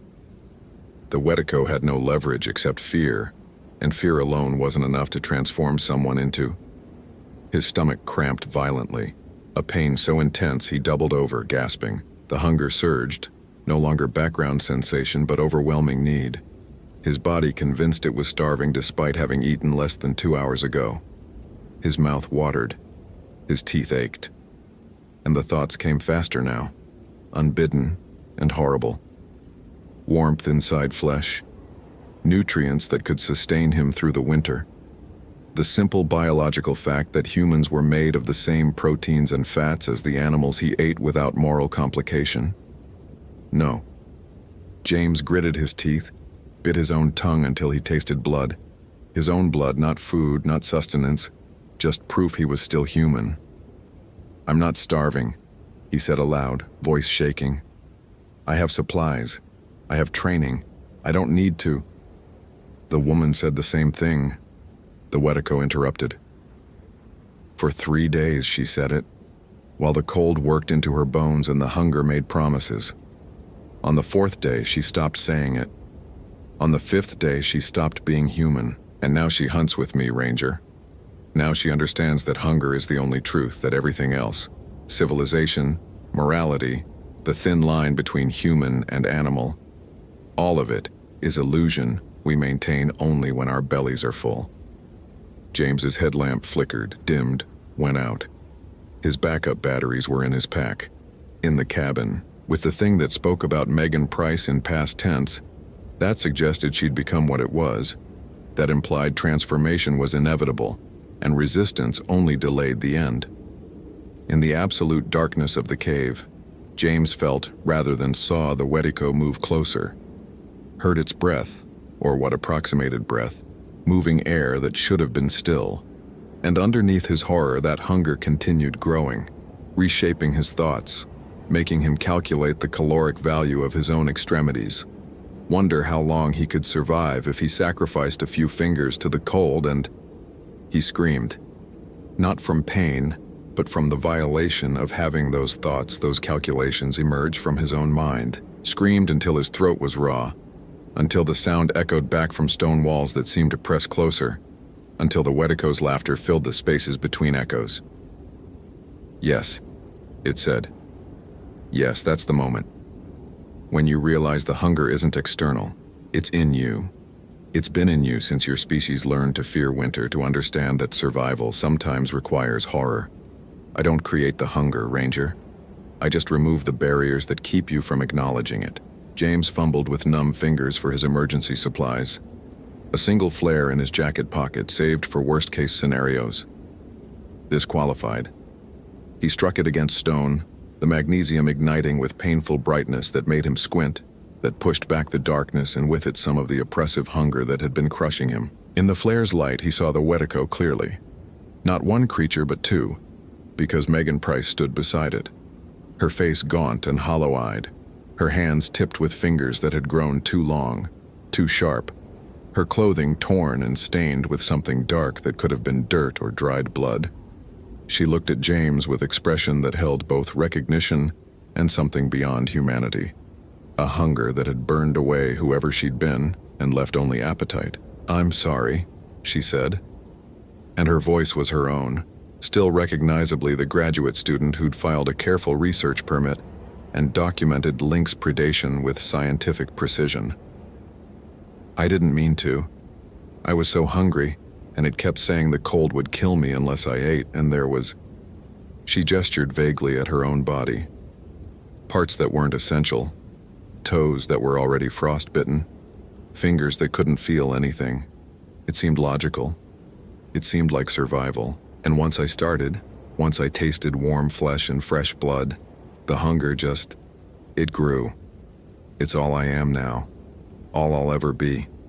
And I'm so hungry. The flare had maybe 2 minutes of burn time remaining. James had no weapons, no radio, no way to call for help even if help could arrive in time. The temperature inside the cave was dropping. Impossible, but happening anyway. His breath crystallizing into ice that stuck to his beard and eyebrows. He had only his 18 years of experience, his knowledge of these mountains, and one desperate realization. The Wetico hunted in winter because winter amplified hunger, created desperation, provided conditions where the taboo against cannibalism might be breached. But winter ended.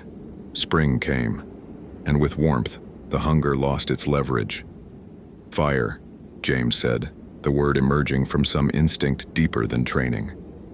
"You're creatures of winter, of cold and hunger. Fire negates both." The Wetico's expression didn't change. If it had expressions, its face was too skeletal to show them, but it stepped back slightly, and Megan Price flinched, her corrupted hands moving to shield her face. James thrust the flare forward like a weapon, gaining his feet, advancing from the cave. "I'm not hungry," he said, forcing conviction into his voice even as his stomach cramped again, protesting the lie. "I'm warm. I have supplies. I have options. And I'm not dying in these mountains giving you the satisfaction of proving humans are just animals with pretensions." "Everyone is hungry," the Wetico said. But its voice had lost certainty, its form becoming less solid, as if James's rejection of its premise had weakened some fundamental aspect of its existence. "Everyone can be corrupted. Everyone breaks eventually." "Maybe," James acknowledged, "but not tonight, not here, and not by you." The flare sputtered, its light failing. James braced himself for the attack he knew was coming, the final lunge when darkness returned, and with it the full weight of the Wetico's hunger. He wouldn't survive. He understood that with perfect clarity, but he could die human, die refusing the transformation, die proving that 18 years in these mountains had taught him something essential about what separated him from the predators that shared this wilderness. The flare went out. In the darkness, James waited for teeth, for claws, for the hunger to overwhelm him in those final moments.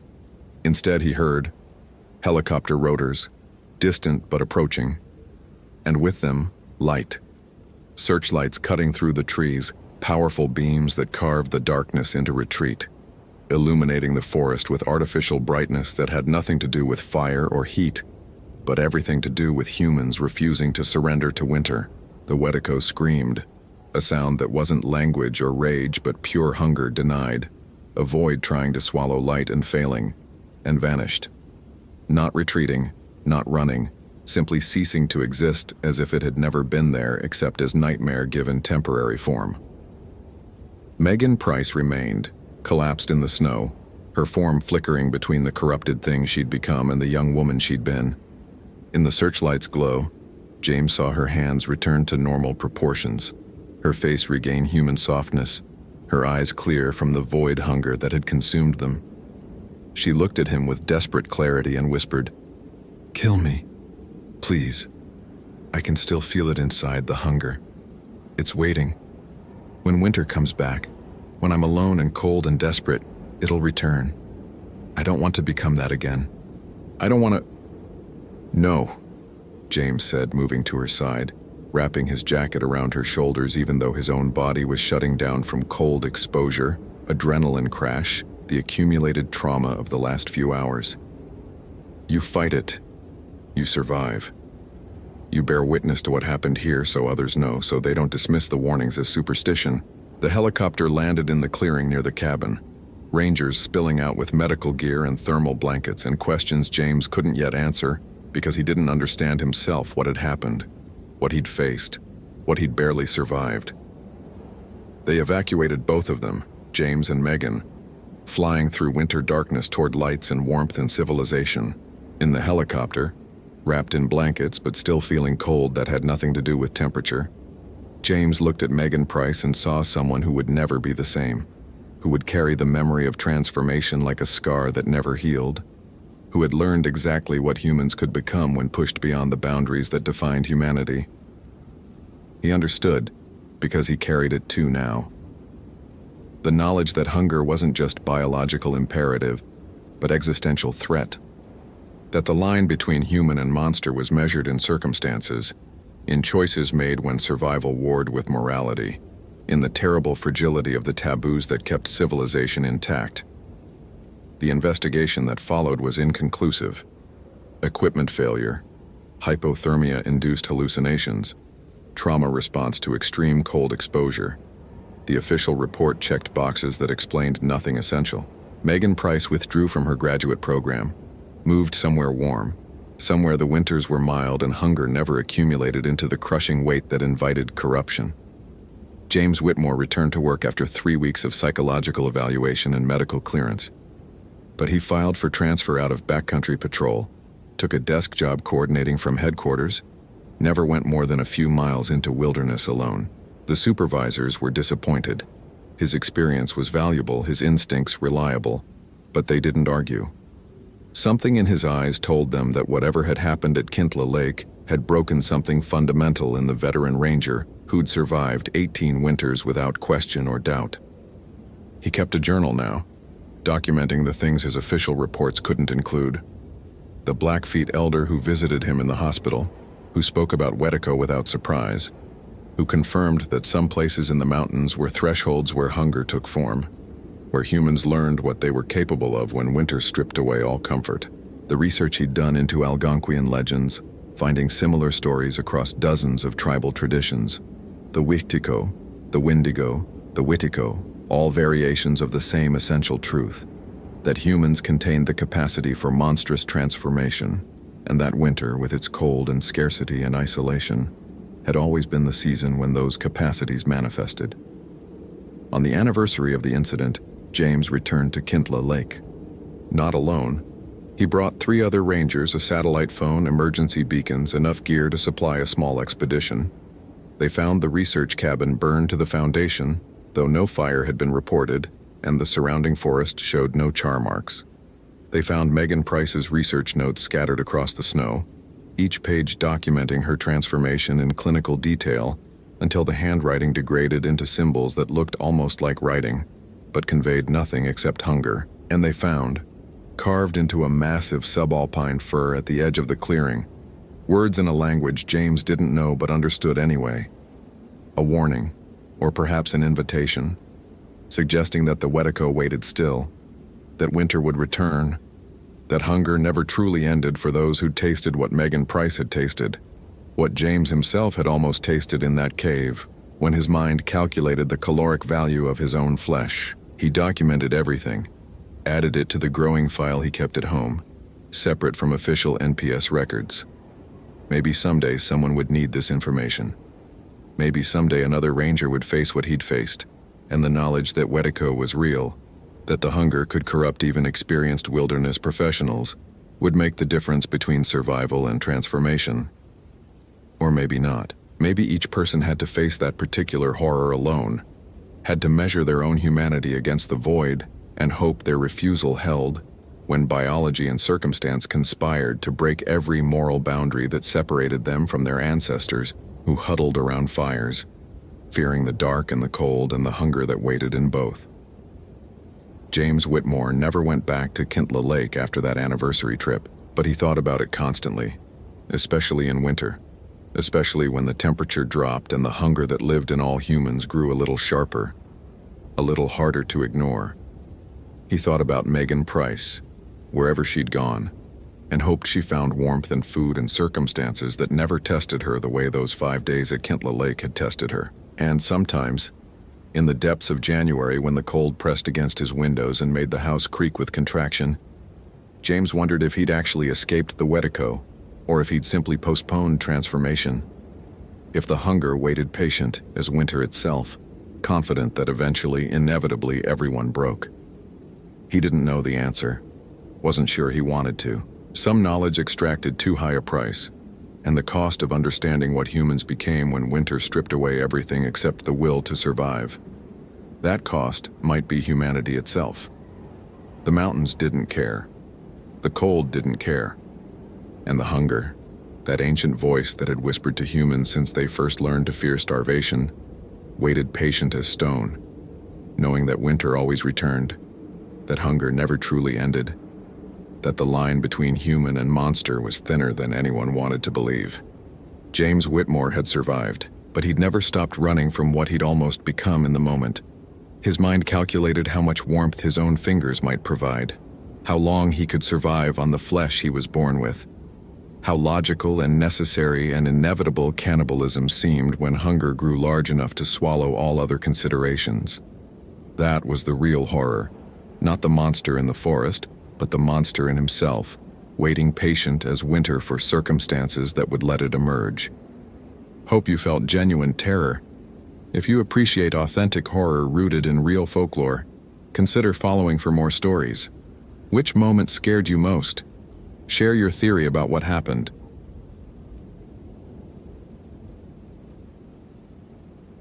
The wolves were eating in formation. Lisa Hoffman had been observing Yellowstone's wildlife for 16 years, and she'd never seen anything like it. 5 gray wolves surrounding an elk carcass in Lamar Valley. But they weren't feeding the way wolves fed. They weren't tearing, competing, establishing hierarchy through aggression and submission. They were taking turns, precise, deliberate turns, each wolf stepping forward, taking exactly 3 bites, then stepping back while the next moved in.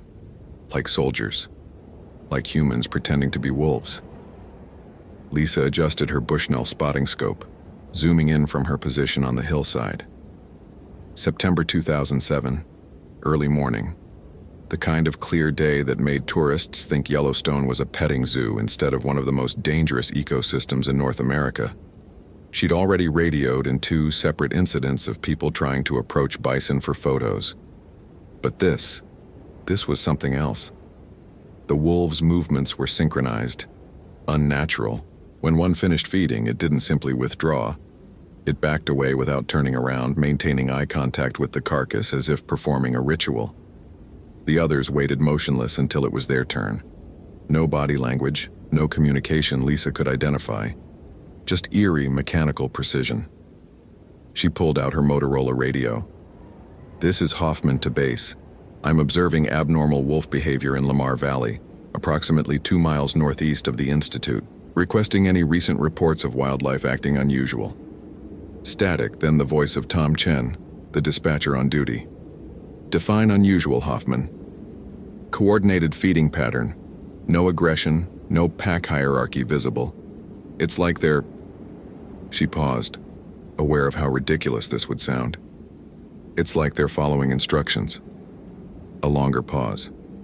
"You feeling okay out there?" Lisa grimaced. This was the problem with being a veteran. People assumed you'd seen everything, that nothing could surprise you. And if something did surprise you, maybe you were losing your edge. "I'm fine, Chen. Just documenting aberrant behavior. Has anyone reported sick or rabid wolves in this sector?" "Negative. All wildlife health reports normal for the season." A crackle of static. "Hey, you're still looking for that missing hiker, right? Car?" Lisa's attention sharpened. Sophia Carr, yes. Day 4 of the search.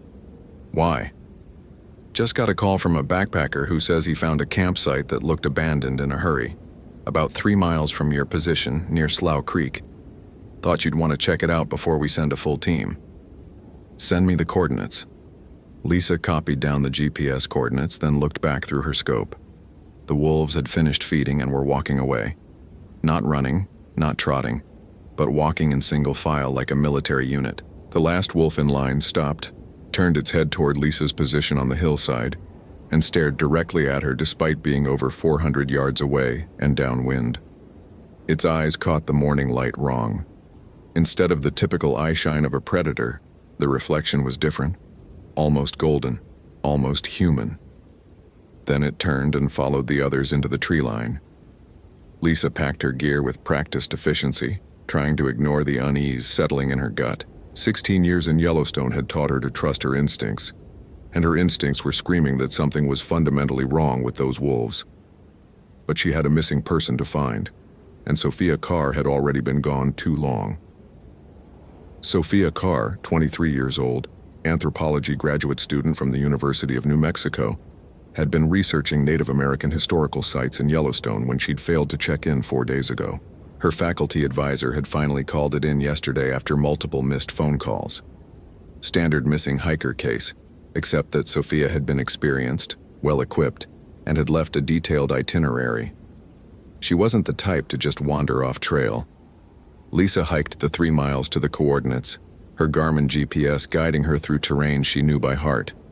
The landscape here was different from the Olympic forest she'd worked before transferring to Yellowstone.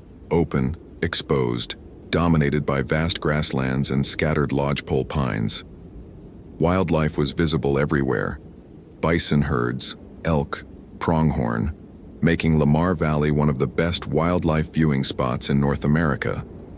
But that visibility cut both ways. There was nowhere to hide, which meant if Sophia was out here, someone should have spotted her by now. The campsite was exactly where the backpacker had reported it. Lisa could see immediately that something had gone wrong. The tent was still standing, but the rainfly was partially detached, flapping in the wind. A backpack lay on its side. Contents spilled across the ground. A sleeping bag was half unzipped, one corner dark with something that might have been mud or might have been blood.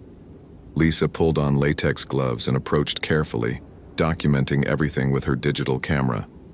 No obvious signs of bear activity, no claw marks, no scat, no cached food. No signs of a struggle exactly, but definite signs of hasty departure. Sophia's hiking boots were still in the tent. Her water bottles were full. Her journal was open to a page dated 3 days ago. Lisa read the entry, her unease deepening with each line. Day 6 of fieldwork. Found something incredible. A rock formation near Specimen Ridge that matches descriptions of a Navajo ceremonial site, which shouldn't exist this far north. The local Crow and Shoshone tribes have completely different traditions. This doesn't match any documented migration patterns. I need to document this, but something feels wrong about the place. The rocks are arranged in a specific pattern, and there are offerings, recent ones. Coins, tobacco, feathers. Someone is maintaining this site.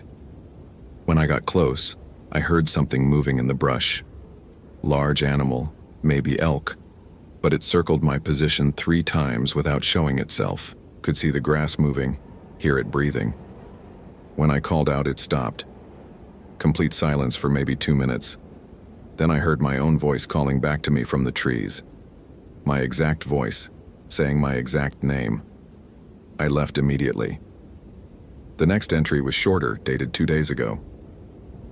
It followed me back to camp. I can hear it outside the tent at night. It walks on 2 legs sometimes, 4 legs other times. The footprints change. I took photos, but they came out wrong. Nothing but white light where the animal should be. My phone battery drains within minutes of charging. My radio only picks up static and something that sounds like chanting in a language I don't recognize. I think it's Navajo, but that's impossible. I need to hike out at first light. I need to leave.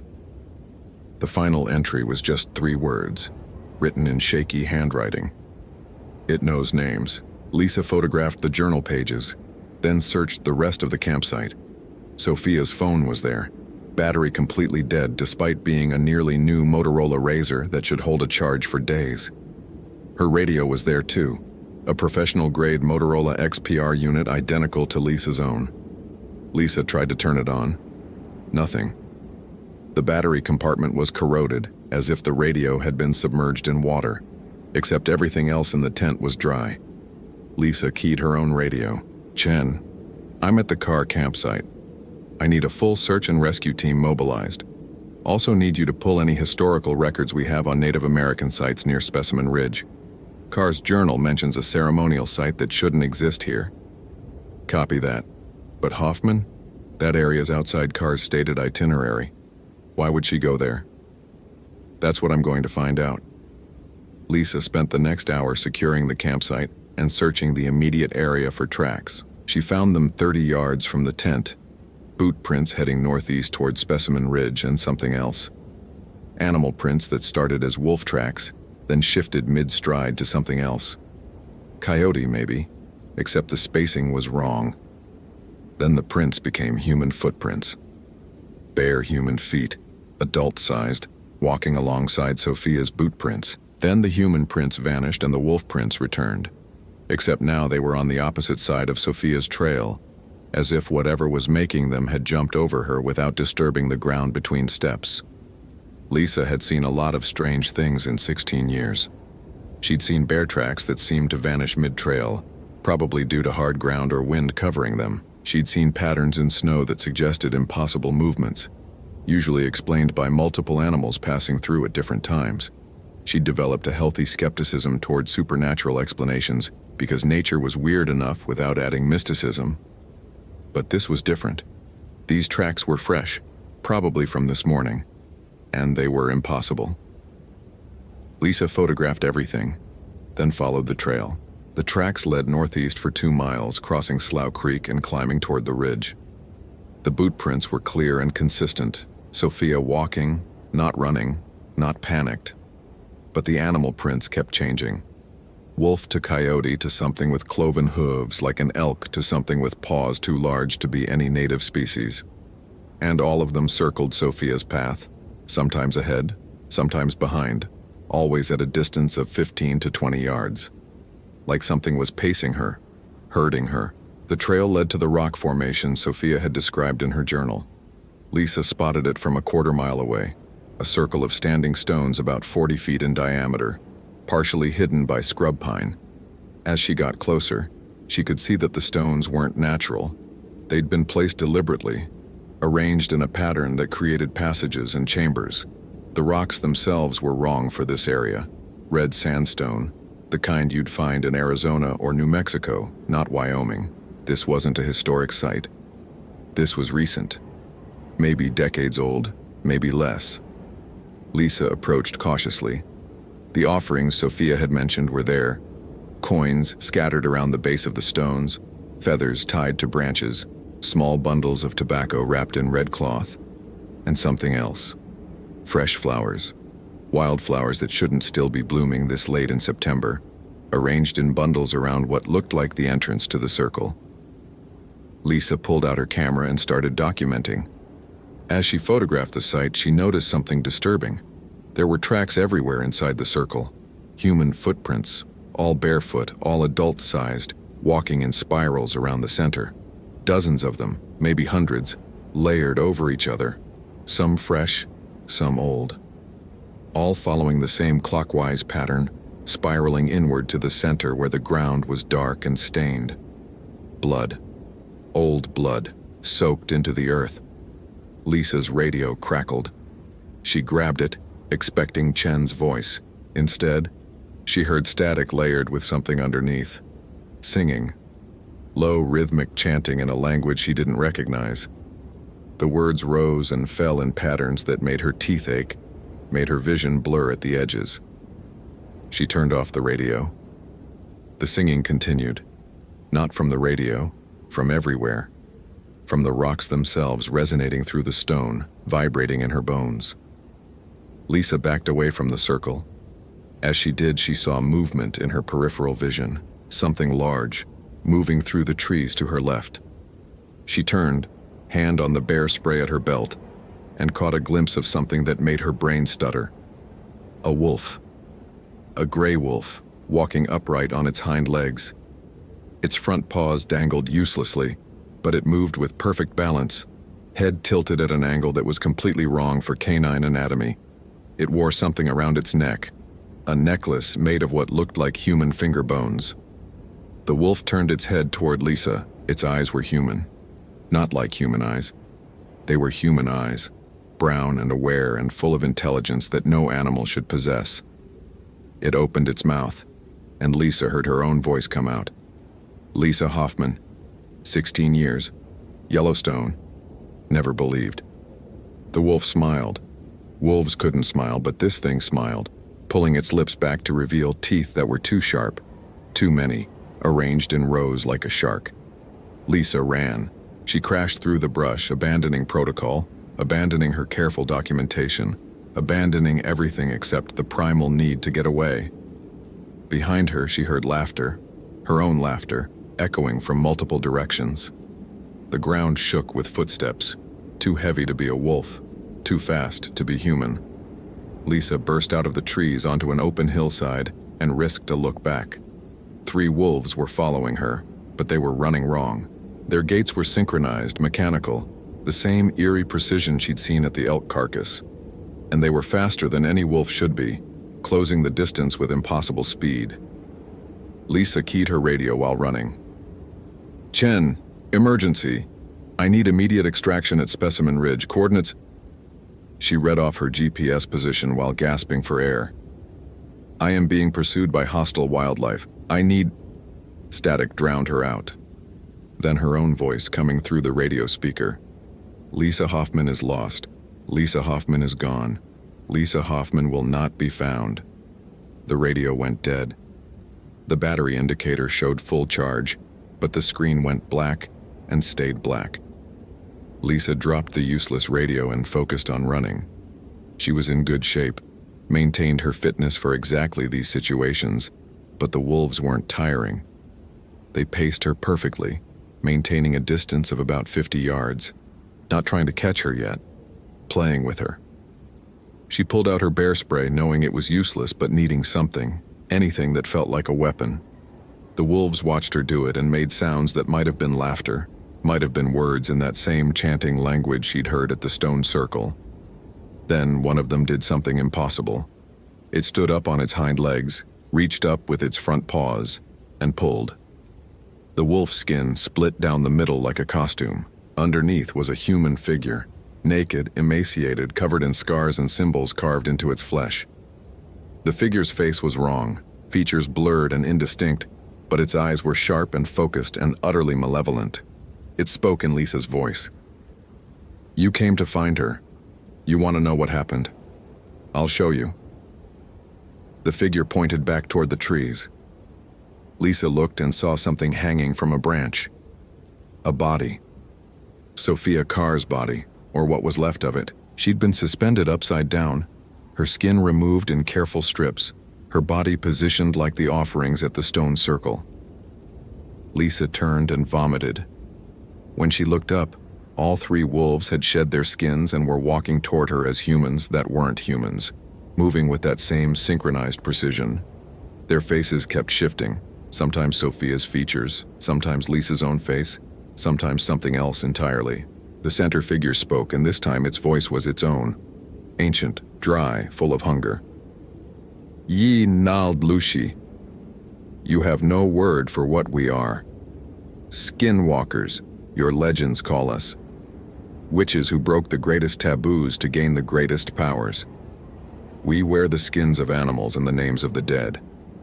We consume identities the way you consume food. What do you want?"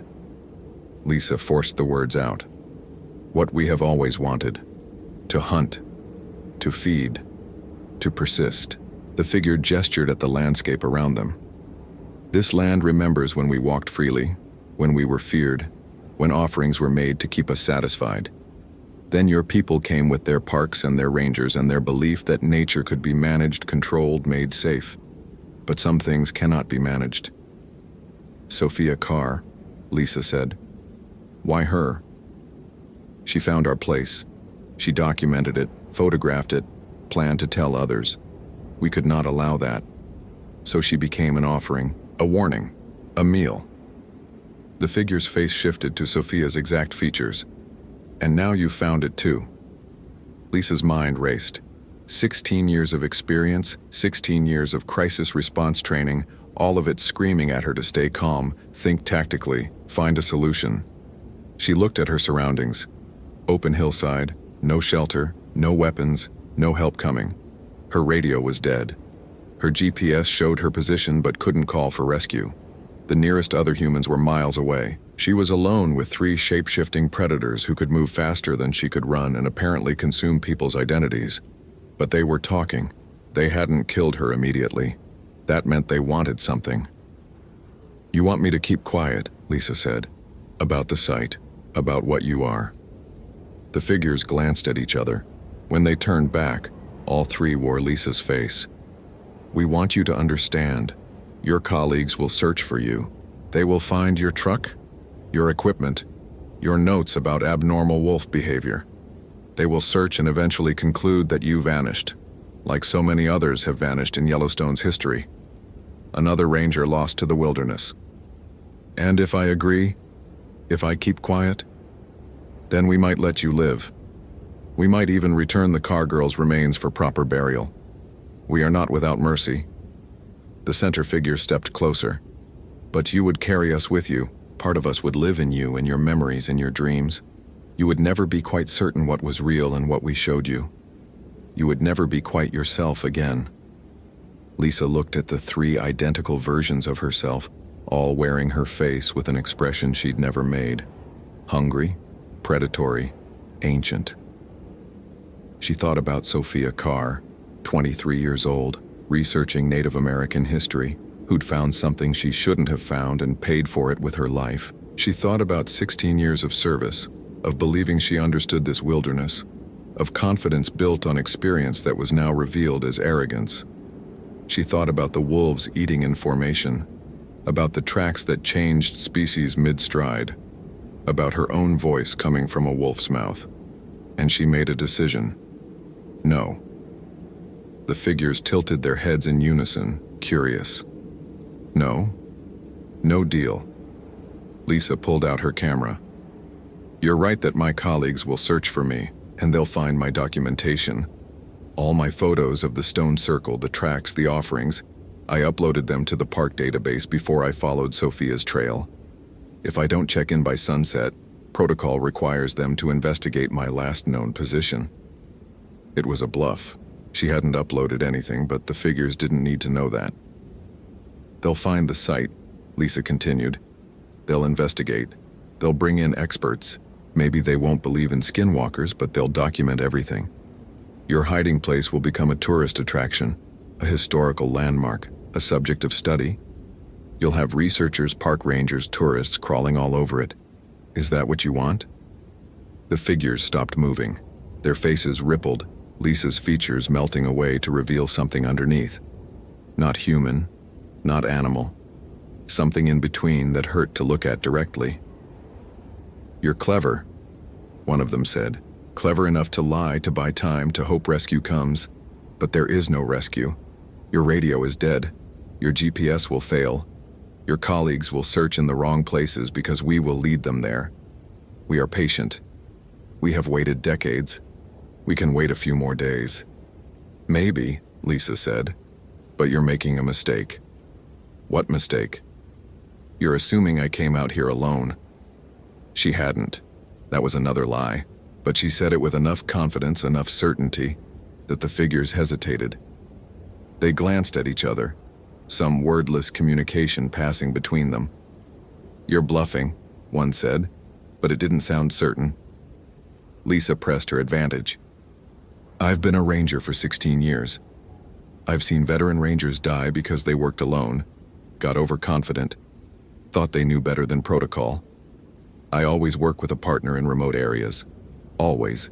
He's about a mile south, checking another sector. We radio each other every 30 minutes. I missed the last check-in. He's already hiking this direction. More silence. The figures were completely still now, frozen in a way that was more unsettling than their movement. Then one of them laughed, a sound like bones breaking. 16 years, and you've learned to lie like us. Perhaps there is more of the witch in you than you realize. The figures began backing away, their bodies shifting and flowing. In seconds they were wolves again, gray and lean and deadly. But their eyes remained human, fixed on Lisa with an expression she couldn't read. "We will not forget you, Lisa Hoffman," one of them said in her voice. "You carry our attention now. You carry our interest. This is not mercy. This is a promise." Then they were gone, melting into the landscape so quickly and completely that Lisa couldn't track their movement. She stood alone on the hillside, breathing hard, waiting for them to return. Minutes passed. The sun crossed the sky. Birds began singing again. She hadn't noticed when they'd stopped. The normal sounds of Yellowstone resumed, as if nothing had happened. Lisa waited another hour before she trusted herself to move. Her legs shook as she hiked back toward Sophia Carr's campsite, taking a different route, moving through open ground where she could see in all directions. Every shadow made her flinch. Every bird call made her reach for the bear spray that would be useless against what she'd seen. She reached the campsite at sunset. Her original radio was still there, lying where she'd dropped it. She picked it up, tried the power button, and was shocked when it actually turned on. "Chen, this is Hoffman. Do you copy?" Static, then Chen's voice, annoyed. "Jesus, Hoffman, where have you been? You missed 3 check-ins. I've got a search team mobilizing. Stand down the team. I'm code 4. She took a breath. "But we need to close the Specimen Ridge area to hikers, immediately. I found evidence of Carr's presence but no sign of her alive. Terrain is dangerous, possibly structurally unstable. I'm recommending we bring in a full SAR operation at first light with ground-penetrating radar." "Copy that. You okay? You sound rattled." Lisa looked at the journal still lying in Sophia Carr's tent. She thought about the stone circle, the offerings, the impossible tracks. She thought about 3 figures wearing her face, 3 wolves that walked like humans, 3 voices that spoke in prophecy and threat. "I'm fine," she said. "Just tired. Heading back to the truck now." "Copy. Get some rest, Hoffman. We'll brief the SAR team in the morning." Lisa gathered her equipment and hiked back to her truck, taking main trails, staying in open areas, moving fast despite her exhaustion. She reached her vehicle 2 hours after dark and sat in the cab with all the doors locked, windows up, checking and rechecking that nothing had followed her. Her camera was still in her pack. She pulled it out and reviewed the photos she'd taken at the stone circle. Every single one was corrupted, white light obscuring the stones, digital artifacts making the images unreadable. The photos of the tracks, the campsite, the journal entries, all corrupted. The only clear photos were the ones she'd taken before reaching the circle. Lisa deleted them all, every single one. Then she reformatted the memory card, destroying any possibility of recovery. She filed her report the next morning. Missing hiker, evidence of campsite, no signs of foul play, possible fall, or animal attack. The SAR team searched for 3 days and found nothing. No body, no equipment, no further traces. Sophia Carr was officially listed as missing, presumed dead due to environmental exposure. Lisa didn't mention the stone circle, didn't mention the offerings, the tracks, the figures. She'd learned in 16 years that some things couldn't be explained in official reports without damaging your credibility, your career, your future. But she requested a transfer. Not immediately. That would raise questions. She waited 6 months, applied for a position at Acadia National Park in Maine, as far from Yellowstone as she could get while staying with the Park Service. She cited burnout, need for change, family considerations. Her transfer was approved. She left Yellowstone in March 2008, and she never went back.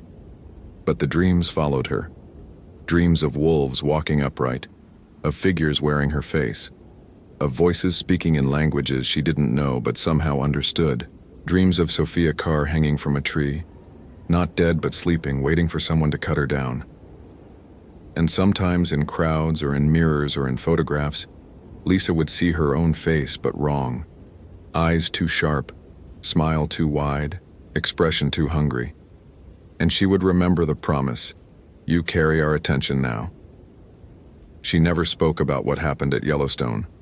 Not to colleagues, not to friends, not to the therapist she saw after the nightmares got too bad. She carried the knowledge alone, the way she suspected others had carried it before her, the way others would carry it after. Because that was the thing about Yellowstone, about any wilderness this old and vast and deep. It kept secrets. It protected certain truths because those truths were too dangerous to acknowledge. And if you were smart, if you valued your sanity and your life, you learned to keep those secrets too. Lisa Hoffman worked at Acadia for 3 more years before leaving the Park Service entirely. She moved to Boston, got a job in environmental consulting, married a man who knew nothing about her past, except that she'd once been a ranger. She had a daughter, bought a house, built a normal life, but she never went camping, never hiked alone, never visited any national parks, not even the safe ones, the popular ones. The ones with paved trails and visitor centers and rangers who believed the wilderness could be controlled. Because she knew better now. She knew that some places remembered older laws than the ones humans wrote. She knew that some things lived in the spaces between civilization and wildness, wearing skins that weren't their own, speaking names they'd consumed. And she knew that they kept their promises. On her daughter's 5th birthday, Lisa received a package with no return address. Inside was a single item. A small bundle of wildflowers tied with red thread, the same kind of offering she'd seen at the stone circle in Yellowstone. The flowers were fresh, as if just picked. Lisa burned them in the kitchen sink, then scattered the ashes in running water according to instructions she didn't remember learning. She never received another package, but she knew they were watching, would always be watching. Because that's what it meant to carry their attention, to be marked, to be remembered by things that existed before memory itself. The wilderness had taught Lisa Hoffman its final lesson. There are beings that cannot be managed, controlled, or explained. There are only 2 choices when you encounter them: die or survive. And if you survive, you carry them with you forever. She chose to survive. She chose to carry them. And she never, ever spoke their name aloud again. The stone circle at Specimen Ridge was never found by subsequent investigations. The coordinates Lisa had recorded led to empty hillside. No rocks, no offerings, no signs of habitation. Some researchers suggested Lisa had been mistaken about the location. Others suggested she'd experienced environmental stress-induced hallucination. Lisa never corrected them. She let them believe what they needed to believe, because the alternative was worse than ignorance. The alternative was knowledge that would drive you to the same places, the same circles, the same offerings. Knowledge that would make you see wolves walking upright in your peripheral vision. Knowledge that would make you question every voice you heard, every face you saw, every moment of certainty you'd ever had. Lisa chose ignorance for everyone else, and for herself, she chose silence. The wilderness kept its secrets, Lisa kept hers, and the Yinald Lushi kept walking, kept hunting, kept wearing the skins and names of those who ventured too deep into places that predated human understanding. Yellowstone remained beautiful, vast, and deadly. Tourists came and went, saw wildlife, took photos, left satisfied. Rangers patrolled the trails, managed the resources, believed they understood their domain. And deep in the backcountry, in places marked on no map, maintained by no official body, the old circles remained. The offerings accumulated. The skins were worn and shed and worn again. And if you listened carefully, if you knew what to listen for, you could hear singing in the wind. Low, rhythmic chanting in a language older than English, older than Navajo, older than any human tongue. The song of those who walked in skins not their own. The song of hunger that never sleeps. The song of wilderness that will never be tamed. Hope you felt genuine terror. If you appreciate authentic horror rooted in real folklore, consider following for more stories. Which moment scared you most? Share your theory about what happened.